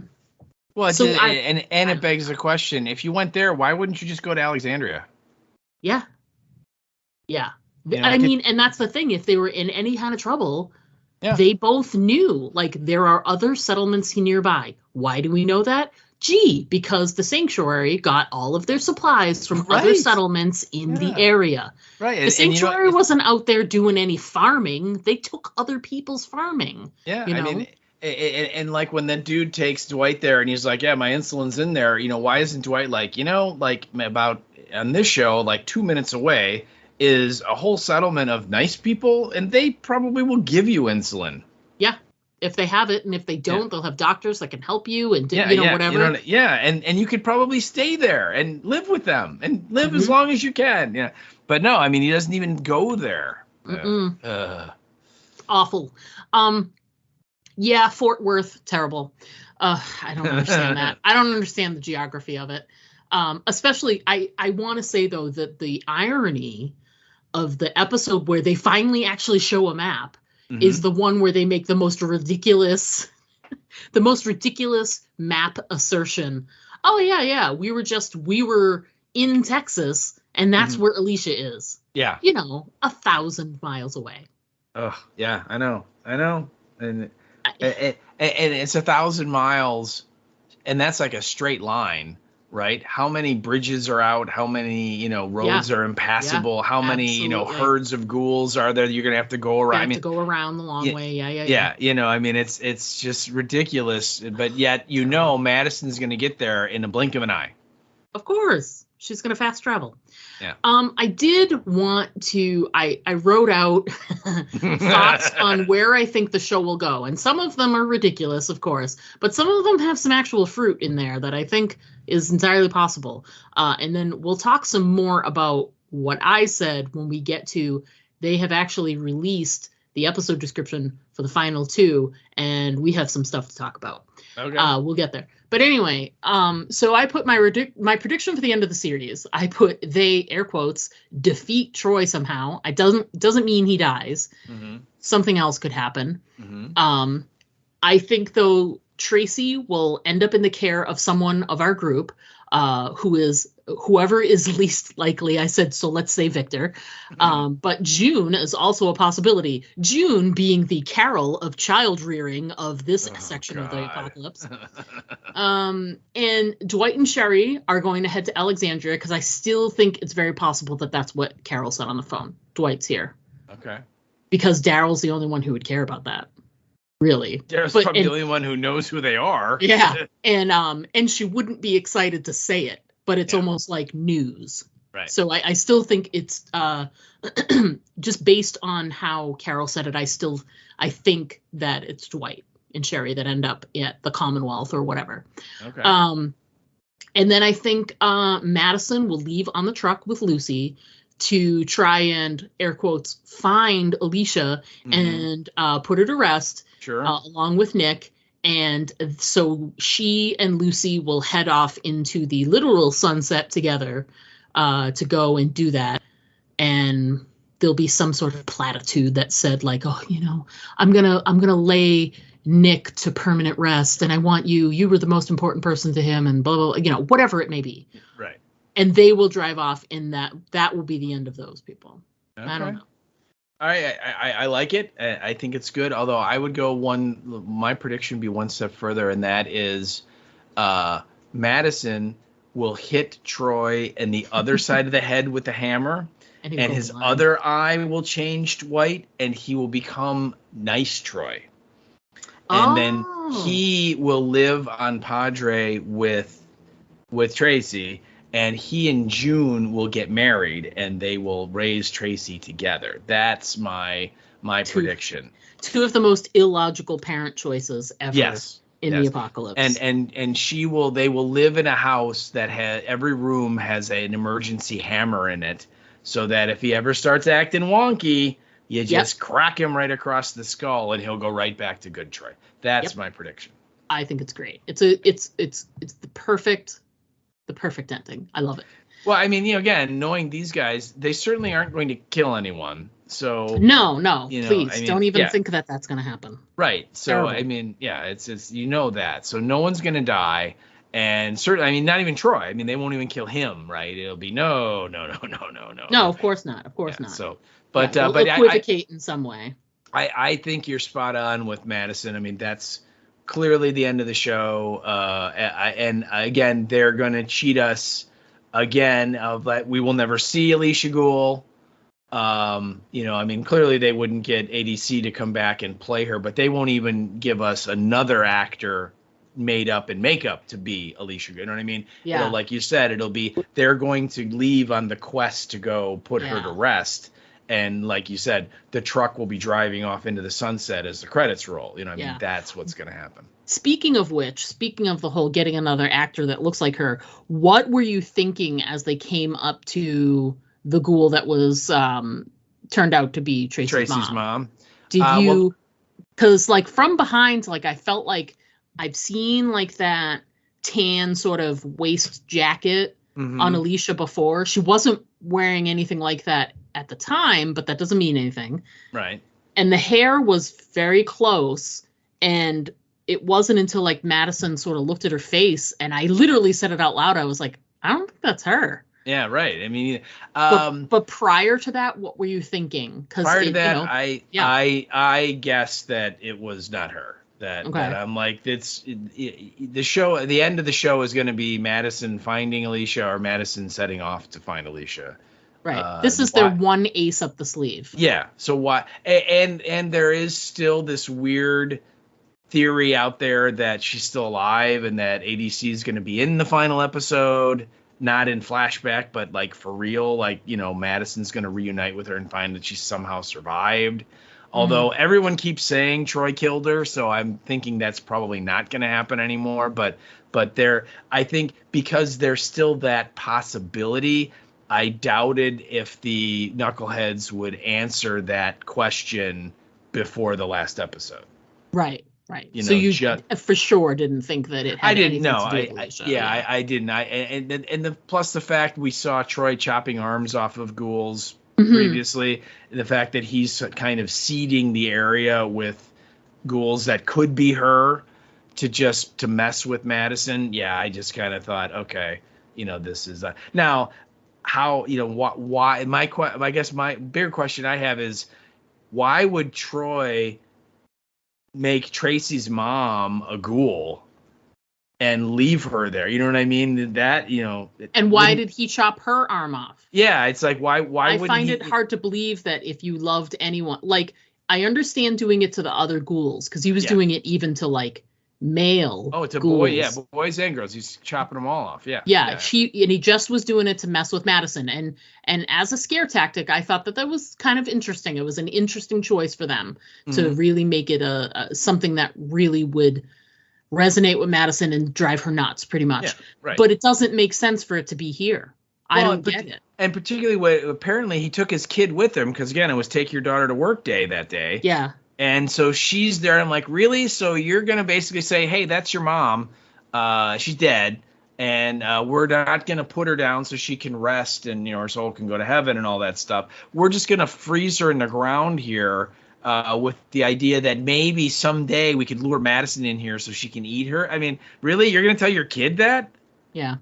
And so that was a weird plot point to me as well. I mean, so I did not think it was Alicia. I certainly didn't think it was, you know, Tracy's mom. So yeah. Okay. Good. I think you did a good job of covering all your stuff. And most of my stuff that I wrote out in caps. You covered. The things that irritated me the most that I got in there was one thing we didn't really discuss, though, and I think is definitely a point of contention, although these guys and the reality that they live in, do these otherwise intelligent adults really think that this young girl who has had no schooling whatsoever has any idea how to read a map? Yeah, or just read, period. Yeah. Yeah. That I thought that was ridiculous. It was the fact that they put the map out in front of her and she points to something and they're like, "Do you have any idea where we are now?" You know what I mean? Like, you know, I don't get it. I really don't. I thought that was one of the more ridiculous things in the episode. I mean, I don't get it. I mean, literally, what we should have seen them do was they take the map out and they say, "Okay, point out where we are now." Right. And if she's remotely right, close, then you're like, okay, maybe she knows what's going on. But just basically taking a map out and say, all right, where is she? And she just points somewhere, and you're like, well, all right, let's go. I mean, really? Yeah. That was laughable. It was laughable. Yeah, but yeah, the only things that warranted me actually typing with my fingers was, you know, the MRAP, ridiculous. The kid being able to read a map, ridiculous. New characters, ridiculous. Fort Worth, ridiculous. Yeah, they were. That's my grouping. Yeah, it was. I mean, it was terrible. It was the gas station standoff was the low point for me. Where I by my counting, that's like the fourth time that any one of our characters could have shot Troy in the face and killed him, and solved the problem. Right there. Yeah. End of the story. You know, and there's been so many moments. There's been so many moments at this portion where, you know, and I've seen other people and they're like, I don't know what we're gonna do here. You're like, Daniel, you could shoot him in the face and we'd be done. Yeah, and you know, even if you don't, you know, kill all of his men, if you kill Troy, don't you think the whole like crazy quest to get Padre is gonna die with him? Yeah. And then you go up to the second in command and say, hey, do you want to stay in the hotel and we won't bother you? And if he says no, you shoot him in the face. And then you go to the third in command and go, hey, do you want to stay in the hotel and we won't bother you? And eventually one of them's like, you know what? This is not my fight. I don't know who any of you people are. I'm going to go live in the hotel. Right. Yeah. I mean, it is, again, the knuckleheads have this weird idea that this is somehow dramatic to have people an inch apart with guns pointed at everyone and like, oh, you better do what we're going to say. No, you got to do what we have to say. Well, we're not going to do what you want to say. Well, we're not going to do what you say either. Well, I guess we're just going to have to walk away then. I mean, that's not dramatic. That's just dumb. And what's awful is it's actually like they think it's like the opposite of dramatic. They're creating zero tension, zero drama, zero stakes. So it's laughable. It's not even dramatic. It's comedy. Yeah, it is. Yeah, it is. It's just and like we pointed out, the fact that now almost all of the actors are just given up. Yeah. It's even more ridiculous, Yeah. Terrible. Yeah. I think you did a fantastic job of covering all terrible points of this episode, and I just threw in my 2 cents here and there. I'm looking through your notes. I'm pretty sure that we covered all of your stuff. I can't see anything that we didn't get covered. Yeah, I don't think so either. I mean, I think the only things that I didn't really mention, you mentioned, like the map. That, hey, they actually pulled out a map, so we actually know where Padre is now. And even then, it was stupid, and it didn't make any sense. Yeah, doesn't make sense at all. And it invalidated all of the seasons in Texas that Padre would be where they claim it is.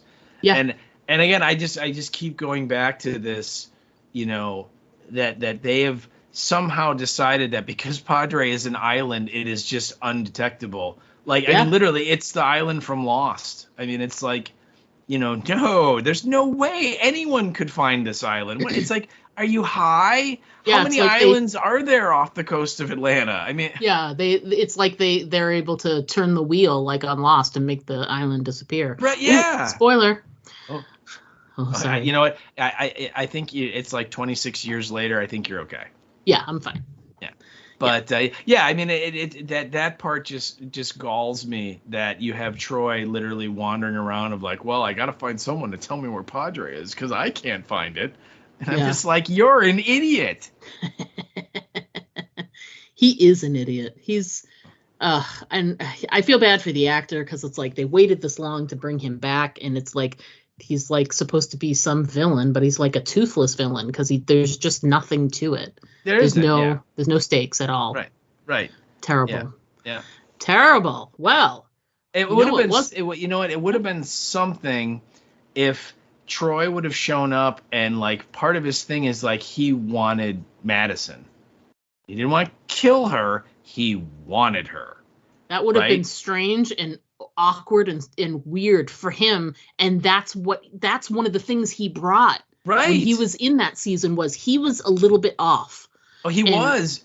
And if they could have explored that a little bit, that might have been interesting. See, that's the thing. Again, I would. My memory of the Otto Farm season is definitely fuzzy, where I don't remember all the specific beats. But the one thing that is crystal clear is the mommy issues that he had with her that she used to mess with him. She sure did. And so I'm like, you know what? Pick that back up. Just like Quinn on the Daryl Dixon show, where he sees her and he's like, I for so many years imagined killing you. Now I just want to hug you. You know what I mean? And just go total weird. That would have been cool. Yeah. And that would have been a more effective use of, they've been doing all of this, like looking back at like old histories and things that happened in the past and stuff like that, like the recall of like June being Naomi and all that other stuff. Mm-hmm. And that's been whatever. But this is something you could have pulled from the past that would have actually done something. It would have created tension because you know what also is tense? Weirdness is tense. And if they had Troy be as weird and off-putting as he was then, it would have been great. Right. Really would have. Imagine if he takes the arm out of the bag, the Alicia's arm, and he doesn't say that he killed her. He just says, I took it from her. And now Madison has to, like, kind of play his twisted, sicko, weird, mommy dearest game because she wants, is Alicia still alive? Does he have her somewhere? Does she, how does that work? Now we might actually have a little drama. Yeah. But without any kind of stakes, there isn't any drama. No, and they're creating it and it's not working. No, not even a little. Not even a little. Like I said, the featurette, Andrew Knucklehead, basically says the main, like plot of this batch of episodes is, has Strand really changed? I mean, that's what they're writing about. That's how they're all this. You guys want to see drama? Just wait. We're gonna have Strand, and is he really a good guy now, or is he still just gonna kind of be Strand? Because that's what people want to see when the show ends, right? I mean, and having that be your only like overarching theme for the entire season is just dumb. I'm not saying that that's not a theme you can't explore, but for it to be your only theme for your final season. But and how many times have we explored that theme? Yeah. How many times have we seen Strand do one thing and then change? I mean, that's like been every freaking season they've been on the show. Yeah. It's a theme that they have effectively beat to death. And it had no place in this final season, really. Not as the main focus. Stupid. Yeah, I agree. You know what's not stupid, though, is the amount of feedback that we got for this episode. It was really fantastic, and we Amazing. Can't wait to chat about all of it. So we need to freshen up and take a quick break. When we come back, we're going to talk about that listener feedback, and we're going to talk about what's coming up on the podcast. All right. So, guys, we're almost through this. All right. We're the end, that light at the end of the tunnel. Yes, it's an onrushing train of awful episodes, but it's getting closer. Yes. So everyone, please stick around. We'll be right back. Now there's about 20 of them out there. What will we do? Don't worry, we're safe in here. They'll never get in. Why is it that in every zombie story, people always think that their safe haven is invulnerable? I know. It's like, hello, the walkers are totally gonna get in. You better get ready for it. No! Diane, get behind me. No, it's not stopping. Do something, Jack! And another thing, how come nobody in a zombie story has ever seen a zombie story? Do you know how much time in human life would be saved if just one person in the group was up on the genre? What do we do? Aim for the head. What? Aim for the head. You heard them. Aim for the head. Quick, Diane, I think we should try and fix the barricades. I think we should listen to them. Now, that's the first good idea they've had all episode. I still don't think they're gonna make it. Aim for the Head, a weekly podcast covering the hit AMC programs The Walking Dead and Fear the Walking Dead. Join hosts Diana and Steve as they recap and discuss the latest episodes. Aim for the Head, available on iTunes. You can also follow them on Facebook. Hi, I'm Ross Marquand, and you're listening to the Aim for the Head podcast with Diana and Steve. And remember, always aim for the head, because body shots just don't work. Hey, everyone. We are back. We are going to get right to it. And I wasn't lying when I said we got a ton of feedback this week. We got some great feedback. We did. Lots of different feedback, like from all over. Got some general feedback. We got some feedback on last week's episode, this week's episode, last week and this week's episode. So we got a little bit of everything. A smorgasbord, if you could. So I'm going to go first, so I'll just jump right in. First piece of feedback I wanted to drop at the beginning, because not really about the episode, but just about Fear in general and about us, the podcast, which I thought was lovely. So we received an email from a newer listener named Judy Gardner via email. Hey, Judy. Welcome to Aim for the Head, and we're so glad that you wrote in. Hopefully we'll be covering things that are more interesting in the future. But Judy writes in and says, you're right. Fear probably is the worst show on TV right now. And if it isn't, I really don't want to watch what is. She's not wrong. She says, I have to force myself to watch Fear and only do so because I am such a Dead fan. Yeah, I get it. She says it is total chaos. Nothing makes sense. Nothing. I find myself screaming at the TV. Good thing I live alone. That is Me a good too. Yeah, but if you're screaming and you live alone, like, do your neighbors, are they worried? Like, we don't want this to turn into someone needing to do a wellness check or anything. I'm pretty sure that my neighbors go, yep, he's watching Fear the Walking Dead again. That's probably true. So she continues and says, but I so look forward to listening to you two rip it apart. Keep up the good work. Which is just lovely to say. Thank you. Very much. And she continues and says, I found you late in the game, so I'm going to have to go back and listen to all of your stuff about everything else. Wow. I agree. Listen to it all. Right. Only 306 other episodes to go through, so, It's plenty. Can I not recommend listening to any of the last, 2 seasons of Fear coverage? Because that's just a waste of time, I think. But some of the stuff that's not time specific, take a peek through our archives, Judy. There's lots of times where we covered a really great zombie movie or a horror movie. And if you're watching it for the first time or watching a movie again, it's a great companion. So I always recommend that to people. Check out our Shining episode 237. It's one of our better ones. Yeah. Absolutely. I think our coverage of The Shining, our coverage that we did of the first, the original sort of Romero trilogy of Night, Dawn, and Day of the Dead was a lot of fun. Our Shaun of the Dead, Dead Set, The Thing. I mean, some of this stuff is just so much fun to cover. And it may turn you on to something new you haven't heard of before, like, say, Kingdom or exactly. So anyway, Judy, thank you so much for writing in.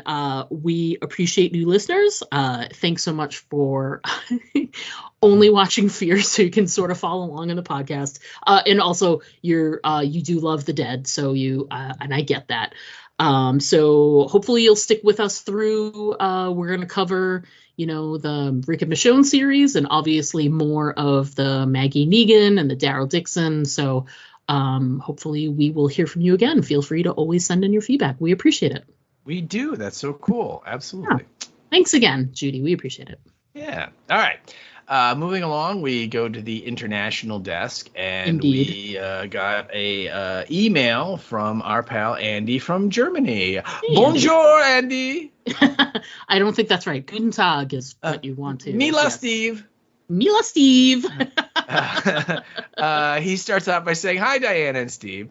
Hello. I hardly dare to say it, but I also like this episode." And he put the little smiley face.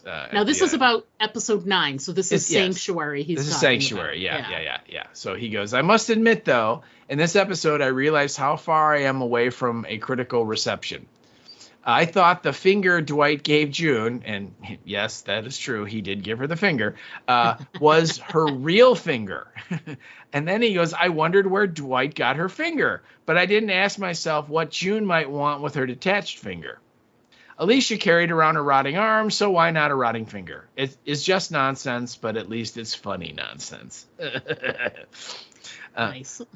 He goes on to say, "Another funny moment was when Dove left the truck. Her face seemed familiar, but I couldn't remember who she was. In the German dub, she was introduced as Duff." And that confused me even more because it sounds like a real name. Yeah, that's true. Yeah.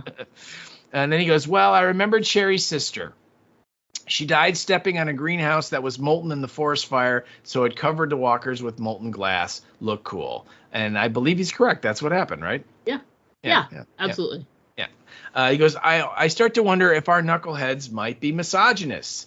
After Madison bitched last week, it's now Sherry and Dove. Yeah, that's true. Yeah, they were kind of, it's always, the girls are the ones that are, causing the problem. So maybe there's something to that. She goes, about Charlie. Even if her body was on the truck, I imagine she was playing dead. So she can deceive Troy and assassinate him with a surprise attack. And if you remember one of his feedback from earlier, he thought that Charlie, since we didn't see her actually shoot herself, that she was still alive.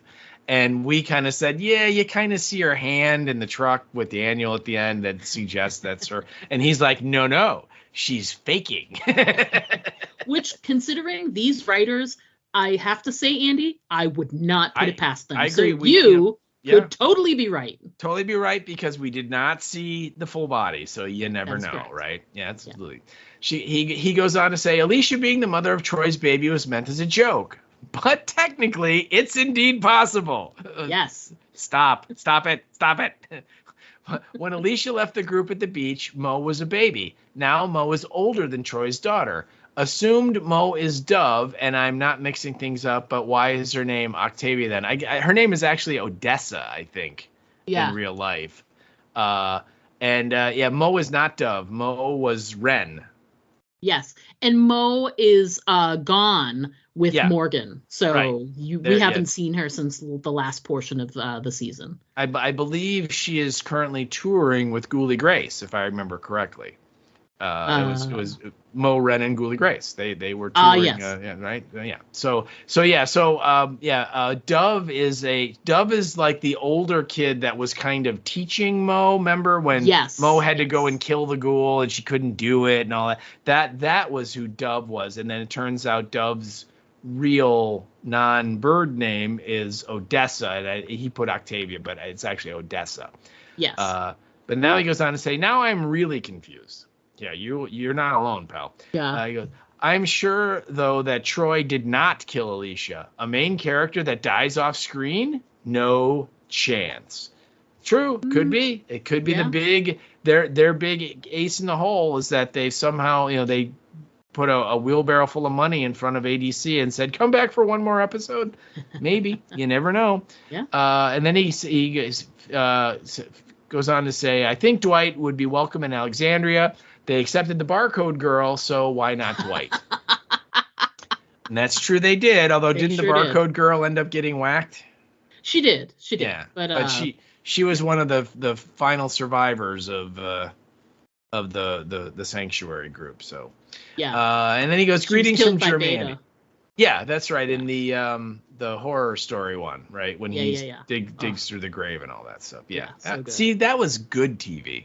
Yeah, it was. He goes on to say, P.S. I got wishes for the last 3 episodes of Fear. I'd love it if they merged the 2 series in the end and our heroes traveled to Alexandria. Dwight would tell the kids about Ezekiel and his tiger. The kids wouldn't believe him until they reached the kingdom and find the grave of Shiva. They would meet some whisperers, cross a broken bridge, visit Hilltop, and finally settle in Alexandria. So we could get to see how those old places look like now, and the kids would become the next generation of Alexandria. That's interesting. An interesting way to do it. And then he goes, PPS. Santa Claus is named Nicholas in German, so I don't know a Santa Claus also. Yeah, not just a Klaus. He doesn't know a Klaus, but he doesn't know a Santa Claus. That's true. Yeah, that was my funny laughing. All right, there you go. And then he goes on to say PPPS. The article by Eric Kane is quite cool, but I think he is wrong about the artery. An artery is simply a blood vessel that carries blood away from the heart. Wait, there was more German at the end of the episode. I have to watch the original. Yeah. Oh, that's awesome. Yeah. Amazing feedback, dude. Thanks so much for writing in. That's so great. And while I think your ending would be cool, I also know these guys, and trust me when I tell you, there is no way. Yeah. Not a snowball's chance in hell. No. Not a walker being frozen to the ground in Georgia. Is there a chance? Yeah, absolutely. All right. Thanks so much, man. Thank you, Andy. Thanks for writing in. Next up, we got some feedback from our listener, Todd Schwartzberg. And this was a little more specific to episode 9 because it was the feedback was actually on the post that I posted when the podcast was complete and when I pushed it out there for people to follow the link to get to the podcast. And he put some notes in there as well as someone else. And Todd says, I'm just going to listen to your podcast without actually watching the episodes for the rest of the series. Good man, Todd. Well done. They do say that part of self-care is getting rid of something that harms you. Yes. He continues and says, I think that will be far more entertaining and informative. Well, thank you. I think we are too. Also, quick question about last week. When were Luciana and Nick married/engaged back in the day? I think someone might have suggested that kind of relationship, but I totally forgot. I think they didn't formally do anything. Like, we never saw a ceremony, and I'm pretty sure we didn't see like a ring, but they were, for all intents and purposes, like they were shacked up. You know what I mean? Like they were a couple, they cohabitated, they, you know what I mean? They shared a bed, if you will. Yes. Yes. Yes. In the biblical sense, they got to know each other real well. And the literal sense, yes. And they kind of had the they used like the soulmate kind of words, to describe each other. So they were certainly, they were as married as you could be without, short of going to the to the chapel or going to the courthouse type Correct. thing, so you're right. There was never like an actual wedding. Like, we did get a wedding in the show, didn't John Dory marry? Yeah, John and June got married. Yeah. So they got married, but we never saw that with Nick and Lucy. It was just, I can't even remember. Did he find her at the weird place she was staying at with the guy who thought he was bit and was okay? Yeah, the La Colonia place. Yeah, the Colonia. Yes. Yeah. That's where he met her, and he was there for a while before they caught up with him again. Yep. And that's when he found her, and they developed the relationship. So yeah, you didn't miss an episode, like a very special wedding on Fear the Walking Dead or anything like that. It was just sort of, they were together and they were inseparable, which always really bugged me because we never got to see Lucy have any sort of reaction to Charlie for the fact that, Charlie shot him in the face. So yeah, pretty much. Yeah. Anyway. Yeah. How about that? So, Todd, I appreciate you listening to the podcast, and if your form of self-care is to not watch the show anymore, but just listen to the podcast, I mean, I can't say no to that. We did say that we were watching it for you people. So, if it's better on your psyche to just listen to the podcast, I totally get it, man. So yeah. Me too. Yeah. Whatever gets you through the night. Yeah. All right. So move on. And now this piece of feedback, we got it on the same post that Todd did it on. So we got two different folks. This is really cool. And this is from a listener named Amy Rayman. And so Amy, welcome. I think first time poster too. I think Amy. this I'm is. not So sure this we've gotten feedback from you before. This is really cool. Hopefully thanks. you will continue to make your voice heard. Yes. And she says, I was hoping that the last few episodes were going to be maybe, possibly, hopefully good or interesting. That's a lot of hopes there. That's a lot of hopes and dreams right there. Yeah. And then she goes, but nope. I agree also as to why in the world they went back. And I think she's referring to going to Sanctuary. Yes.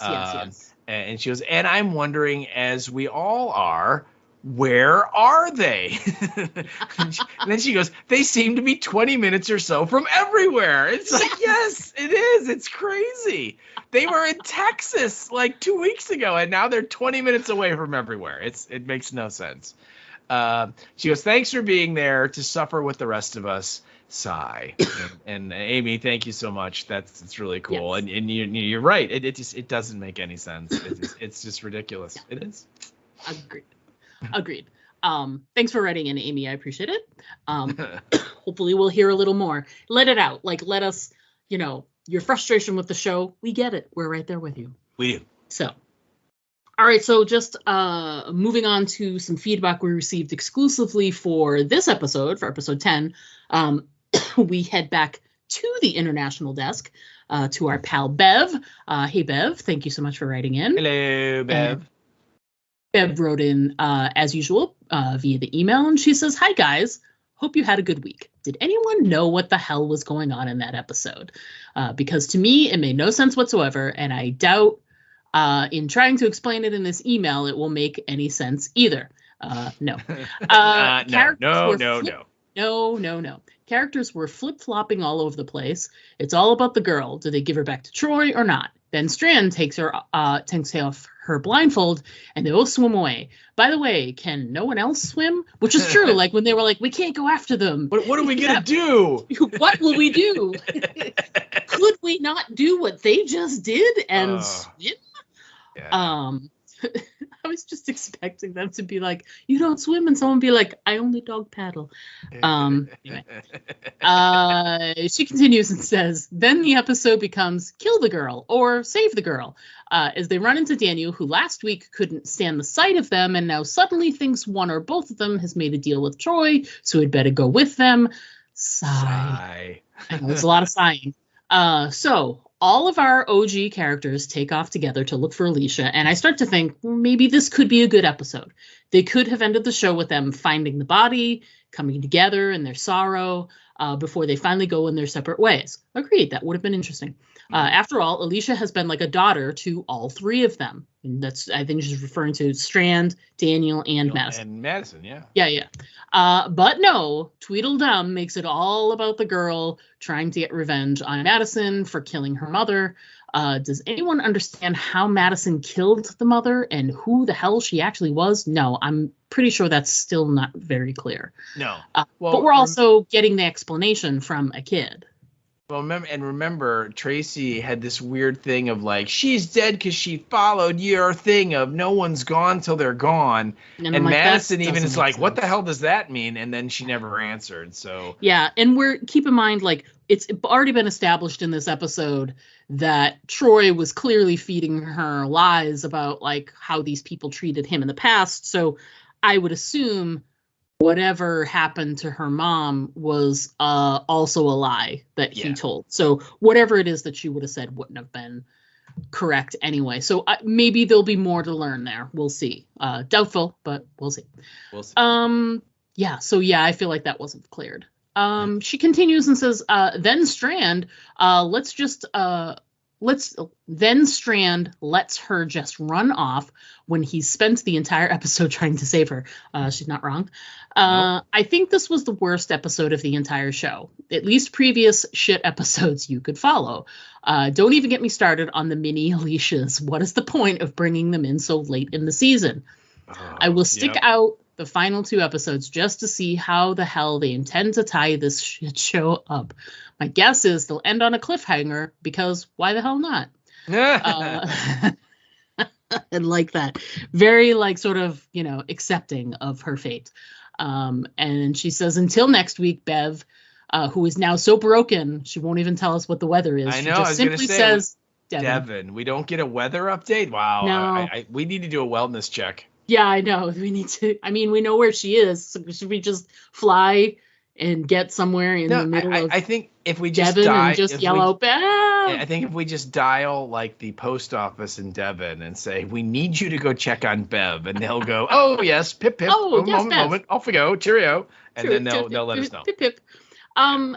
Actually, if we wanted to employ the travel tactics of the show we're talking about, we could just fast travel over to Europe. I already was over there and back. Yeah. How is she doing? Is Bev okay? She's okay. Yeah, she's okay. okay. What is it like in Devon? What's the weather? Or is she? It was raining, but cold yet warm.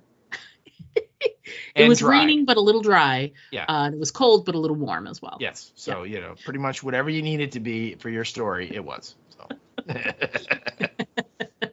Thanks for writing in, Bev. We are right you. there with you. It was very frustrating. Not a lot of good in this episode at all, if any. And yes, we're just barely hanging on to watch those last 2 episodes. And man, will we finally get to purge this monster. So thanks for writing in. Thanks for sticking with us. We know it's been difficult, but we've really enjoyed hearing from you this whole season. So keep it up. Yeah, absolutely. And thanks, please, we got to know the weather. We need closure. A week without knowing what the weather check is in Devon is, I feel like I'm missing something. I do. The day isn't quite as bright. Correct. All right, so we're moving on. We got a next piece of feedback, and you're right, man. We got a ton of feedback. This is crazy. Awesome. Love it. I love it. This came via the Facebook, and this is from one of our contributors, Joe Levine. Hey, Joe. Hey, what's going on, Joe? It's been a while since we've heard from Joe. It must truly be terrible for Joe to be. yes. It's been a while since we've heard from him. Like you said, this is cathartic, people. This is a chance for you to kind of get it out and purge it, and then we can all move on. We're all working through it together. All right. So Joe says, "What a dumpster fire." Seriously. And you know what, Joe, you could have just ended it with that and it would have worked. It would have been great. But he did write some more, and he says, "How do people just teleport across the country?" I don't know. And the SWAT truck? And then he goes, "Radios that have everyone's frequencies and no range limits?" I know. Introducing new characters with 2 episodes left? And then he goes, "And at this point, Alicia better be alive. The whole final 6 episodes just focused on finding a walking corpse. Why the hell am I still watching this garbage?"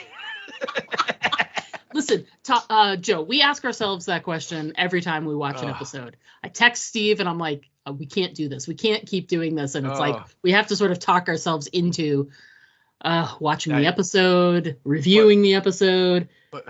What I love is on Sundays now, one of us will watch it, and then as soon as we're done, we will send the other a text of, "Did you watch it yet?" And then the answer will either be "not yet" or "I'm watching it now" or whatever. And then literally at some point, one of us will be like, "A new low." Yeah. I feel I've gotten a lot of use, way more than I used to. You know how you have those emojis that sit near the front that you use the most often? Mm-hmm. Let me just say that the green vomiting smiley face emoji is used so much that it's in my frequent use ones. And it's talking about this damn show that's making me use that emoji all the time. It is. Just in case anybody cared about my emoji usage. It's like where the ghost emoji is. Yeah, for Teresa. For Teresa, right. Where's Teresa this week? Teresa, oh my God, you got to write in. Let us know what you thought of this dumpster fire along with next week's dumpster fire. Oh, next week we get the double dumpster fire. I know. 2 dumpsters side by side, lit on flames. Yeah. Okay. Yeah. Thanks for writing in, Joe. Thank you, Joe. Appreciate hearing from you after a little bit of an absence. We love it. Love it. Very, very fun. Very fun. Yeah. Next up is our pal, Lisa Dupre, who has already admitted she's not watching the damn episodes. But she wrote in a point, because I always write on my posts about getting feedback. I always say, if you've watched in advance on the app, maybe send an email, because then if you put the comments, I don't want to spoil anyone. But her point in there was, is it possible to spoil an episode of Fear more than the writers already have? She's correct. It is not possible, because anything that you imagine writing what happened in the episode, and people will be like, that can't be a spoiler, because there's no possible way that anyone would write a television episode that had any of these things happening in it. Yeah. It's crazy. So thanks for your 2 cents, Lisa. I know you're not watching, but you're probably still listening. So great. Awesome. We love it. We love it. All right, so moving along, we actually also got a little bit of feedback from Karen, not related to Lauren Cohen. And this was great and very short and to the point, but I like it. And this came via the Facebook, where she just said, "Just yuck. That is all." Probably the most brief feedback Karen has ever sent in. Yes. But you know what? It sums it up perfectly. Yeah, I mean, it spoke volumes. Absolutely. Thank you so much for writing in, Karen. Thank you so much. And our final piece of feedback was actually sort of a double piece. We got a piece of feedback from our pal Erica Price. Hey, Erica. Haven't heard from you in a little bit. And Erica wrote in and she gave us some feedback on both episode 9 and episode 10. And she wrote in via the Facebook and says, "This is combo feedback for 9 and 10. I haven't had it in me to write lately because it's all just so bad since its return this fall." Yes, it is. Yes. And you are not wrong to not want to write about it. Ding, ding, ding. So her thoughts on Sanctuary. She says, "There's just too many coincidences. Dwight goes home, and as soon as he settles in, there's a sick traveler outside. He goes to find Jace insulin, gazes at the incinerator long enough to get shot, and goes back only to find Diabetes Man has turned. Sorry, not returned. Then Sherry happens to arrive just in time to remove the bullet. Come on. And why did Dove leave? There's a bullet hole in the windshield, and she's hit in the gut. Magic bullet. Yep. Not wrong. Then let's all go back to PTSD Central, just based on the word of the bad guy that they're fully stocked with everything they need. So gullible. Then it only takes 20 walkers pushing on the fence to bring the building down. Right. All the flashbacks and callbacks from The Walking Dead won't make this show any better. Nice try, knuckleheads. Aw, I love when other people call them knuckleheads and use your catchphrase. I think it's adorable. I'm really hoping it starts trending. I really do. Yeah, if it trends next Sunday night, you'll know. There we go, baby. You'll be famous. You'll be everybody Twitter famous. Next Sunday, everyone who's listening, please use the hashtag at knuckleheads when you're talking about that. That would be awesome. Yes. I love it. Then she sent in some thoughts on this most recent episode 10, Keeping Her Alive. And she says, if Victor can pull Tracy's blindfold down, why couldn't she? I can't believe they're showing us an actual map. But this means they floated all the way from Delaware, Texas, around Florida to Savannah on those puny rafts. Impressive. Yes, they did. And Erica, shout out to calling it Delaware, Texas, because that's Steve's phrase as well. Absolutely. Love it. This little kid knows how to read a map and remembers a very specific location in relation to the map. Nope, no way. Yes, let's introduce even more characters in the last 3 episodes. How did Victor find them in the frozen mud? Hell's bells, this is so dumb. End rant. Oh my God. Erica, thank you. It was worth it to not hear from you for a week, for you to sum all of that crap up in just one fell swoop. Hopefully you will be able to stomach sending in your feedback on the final 2 episodes when they air next week. So hopefully we will hear from you. Yeah, but thanks for writing in this week. I appreciate it. I do too. It was great. And all the feedback was great. So thank you to everybody that sent it in.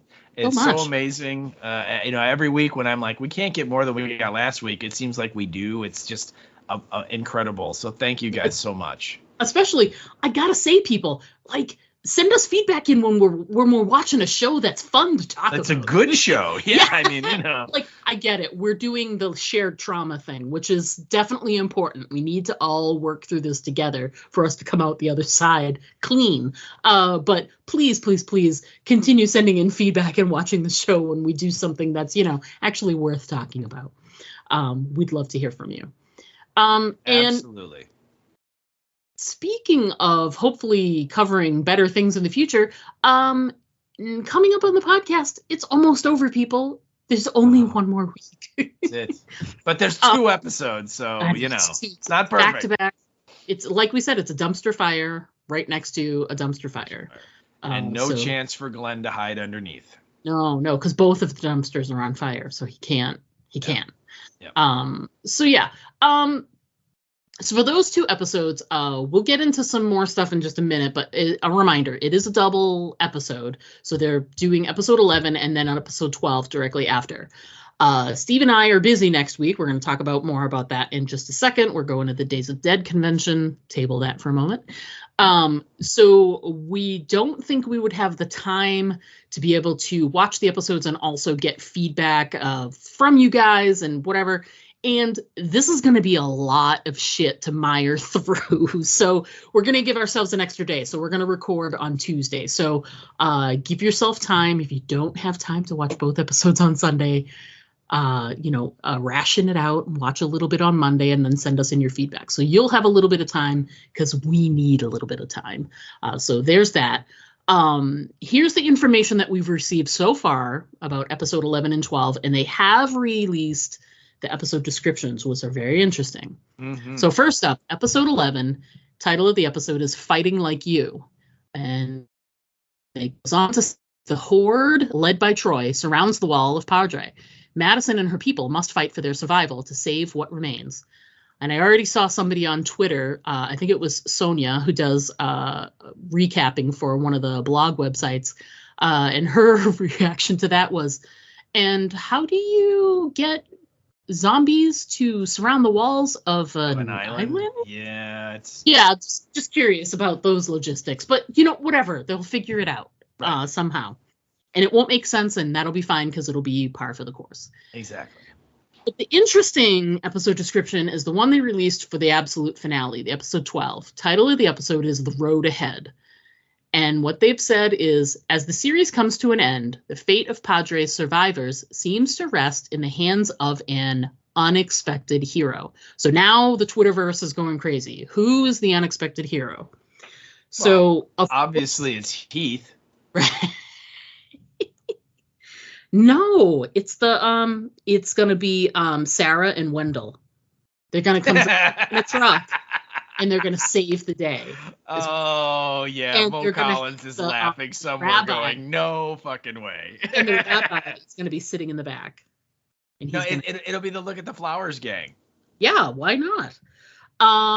Of course, the internet is divided, and they are saying, Alicia, right? Of course. Right. I did see some people say, well, what if it were Al?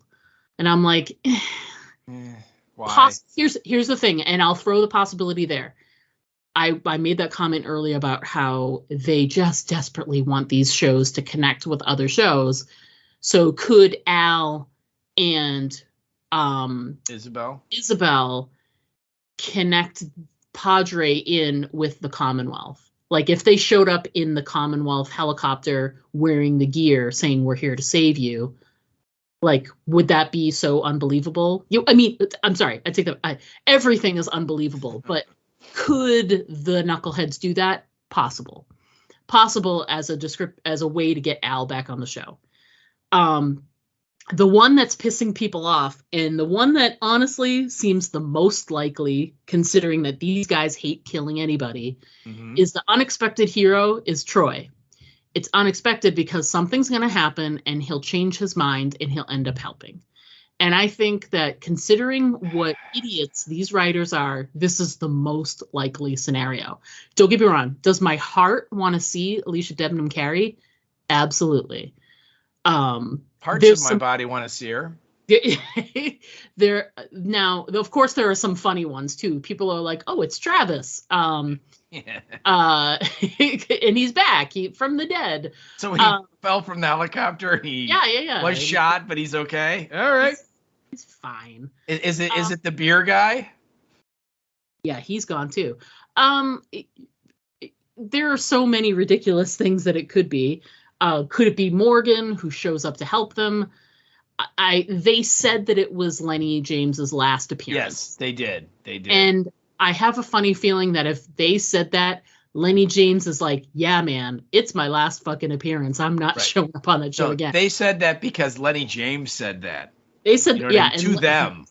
Yeah, and Lenny James was like, you need to say that because there's no way that people are going to think. So I don't think there's any there's a less than zero possibility that I agree. I don't think it'll be Morgan. I think they're teasing the Alicia. I think it's most likely that it's Troy. Because I still think if the Troy thing happens, I think we still could end up down the path that I said where like Madison goes off on the sunset to, quote unquote, lay Alicia to rest. So lovely turn of phrase. Yeah. I can't think of anyone else that it would be, or who would be unexpected unless, like Andy said, Charlie, the undead Charlie, shows up and saves the day. Sure. Maybe the John Dories Jr. and Sr. have somehow miraculously survived. I mean, and is it possible, since it's supposed to be unexpected hero, so maybe someone we wouldn't expect to like maybe sacrifice themselves? So could it be Strand, who unexpectedly, the guy who's always looked out for himself, does he sacrifice himself? The whole storyline is did Strand change? That's what they want to get into. So I agree. I kind of think Troy is with the word unexpected in there. Yeah, that's Troy comes into play, and be where, I wouldn't expect him to somehow turn and try and save everyone. But you're right. I could see where the internet's like, well, clearly it's going to be ADC. And I would point out that when she did her last episode, they did not say that was the last time you'd ever see and neither her. did she. Yeah. So, You know, that is still a possibility because again, like you said, with Lenny James, they made it very clear that this was his last appearance in The Walking Dead. So so maybe I don't know. I guess we'll have to see. I guess I would care more if I cared, but I don't care. So whatever happens. Yeah. Yeah, exactly. And I think we can all pretty much assume whatever they do, and it's going to be doo-doo, and that it's gonna be terrible. So yeah, it will be. Yeah. So I don't know. Anyway, we do have a homework assignment for you for the regular writer inners, the people maybe you haven't written in. And I'll put a post out as well that's separate from our feedback post, but I'd really love to hear. It is a show that we did watch religiously and we did enjoy it at one point, or else why would we care about how it ends? You know, if it was a show I never cared about, I could easily just disengage and just be like, whatever. So we did at the first part of the season talk about moments that resonated from previous seasons. So I'm going to reach out to listeners. I want you to do the same thing if you can.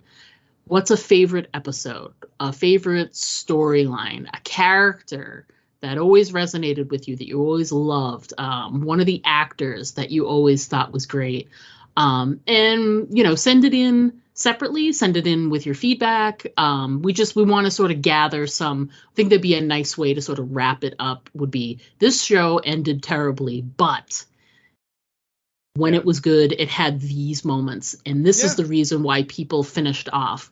Not because the show was good, but because it used to be. And these were the things we miss and wish we could go back to. So, so it's a homework, it's a challenge, and we hope you guys can rise to it. And like I said, you have a whole extra day to tell us because we're going to record a day late. So, yeah. Right.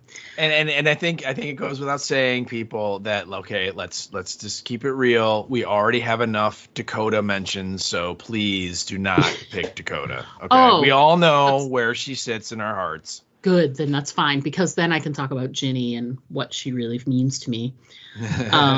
So I made a little, we've talked about it last week, and a little mention because it's going to affect our recording schedule, obviously, and our watch schedule.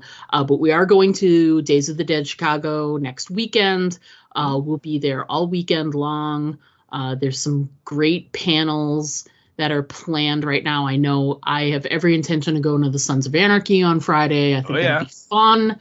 Alyssa Sutherland from Evil Dead Rise is doing a panel on Saturday. She also just confirmed she's coming all 3 days. I think she was previously just Saturday, Sunday, but she's coming Friday as well. And there's a really great cross section of, you know, B-movie people,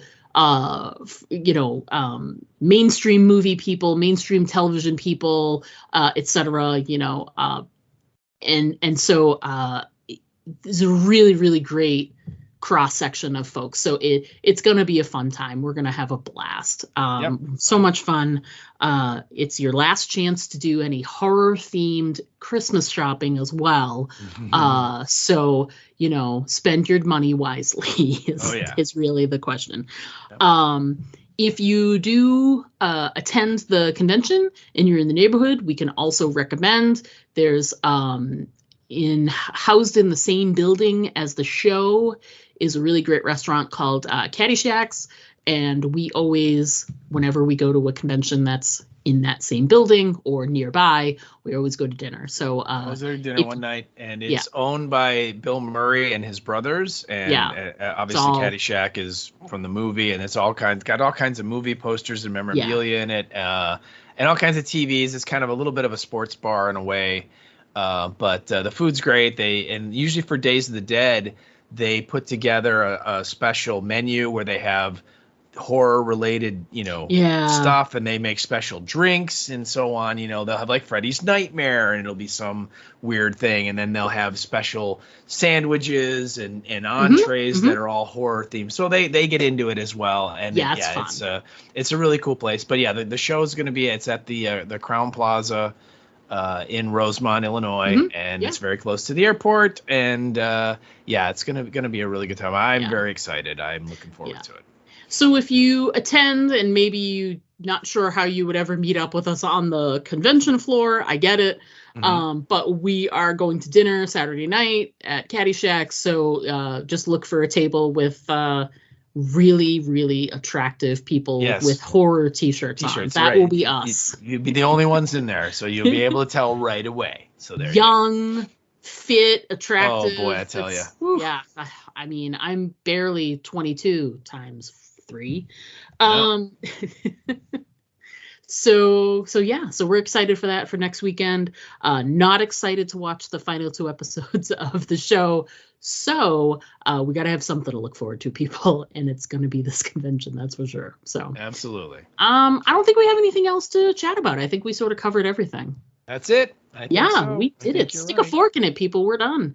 We are excited to say goodbye to this show finally. But as the feedback has shown, we're so glad that you guys are sort of muscling through the show just so you can sort of like listen to the podcast as a companion. We love it. We appreciate it. We're so happy that you have chosen to continue listening, even though the show we're covering is absolute turd.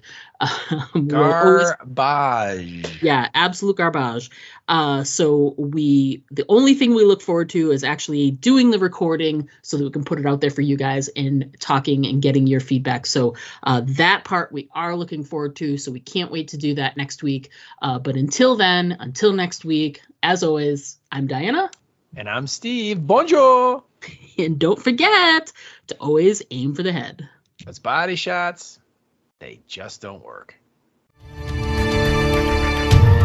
To send us an email, write us at aimfortheheadpodcast@gmail.com. And our Twitter handle is @AFTHpodcast. Pictures and video are always welcome at our Instagram account, Aim for the Head Podcast, all one word. But the best way to keep in touch with us is to just like our Facebook page to get all of our updates in your feed.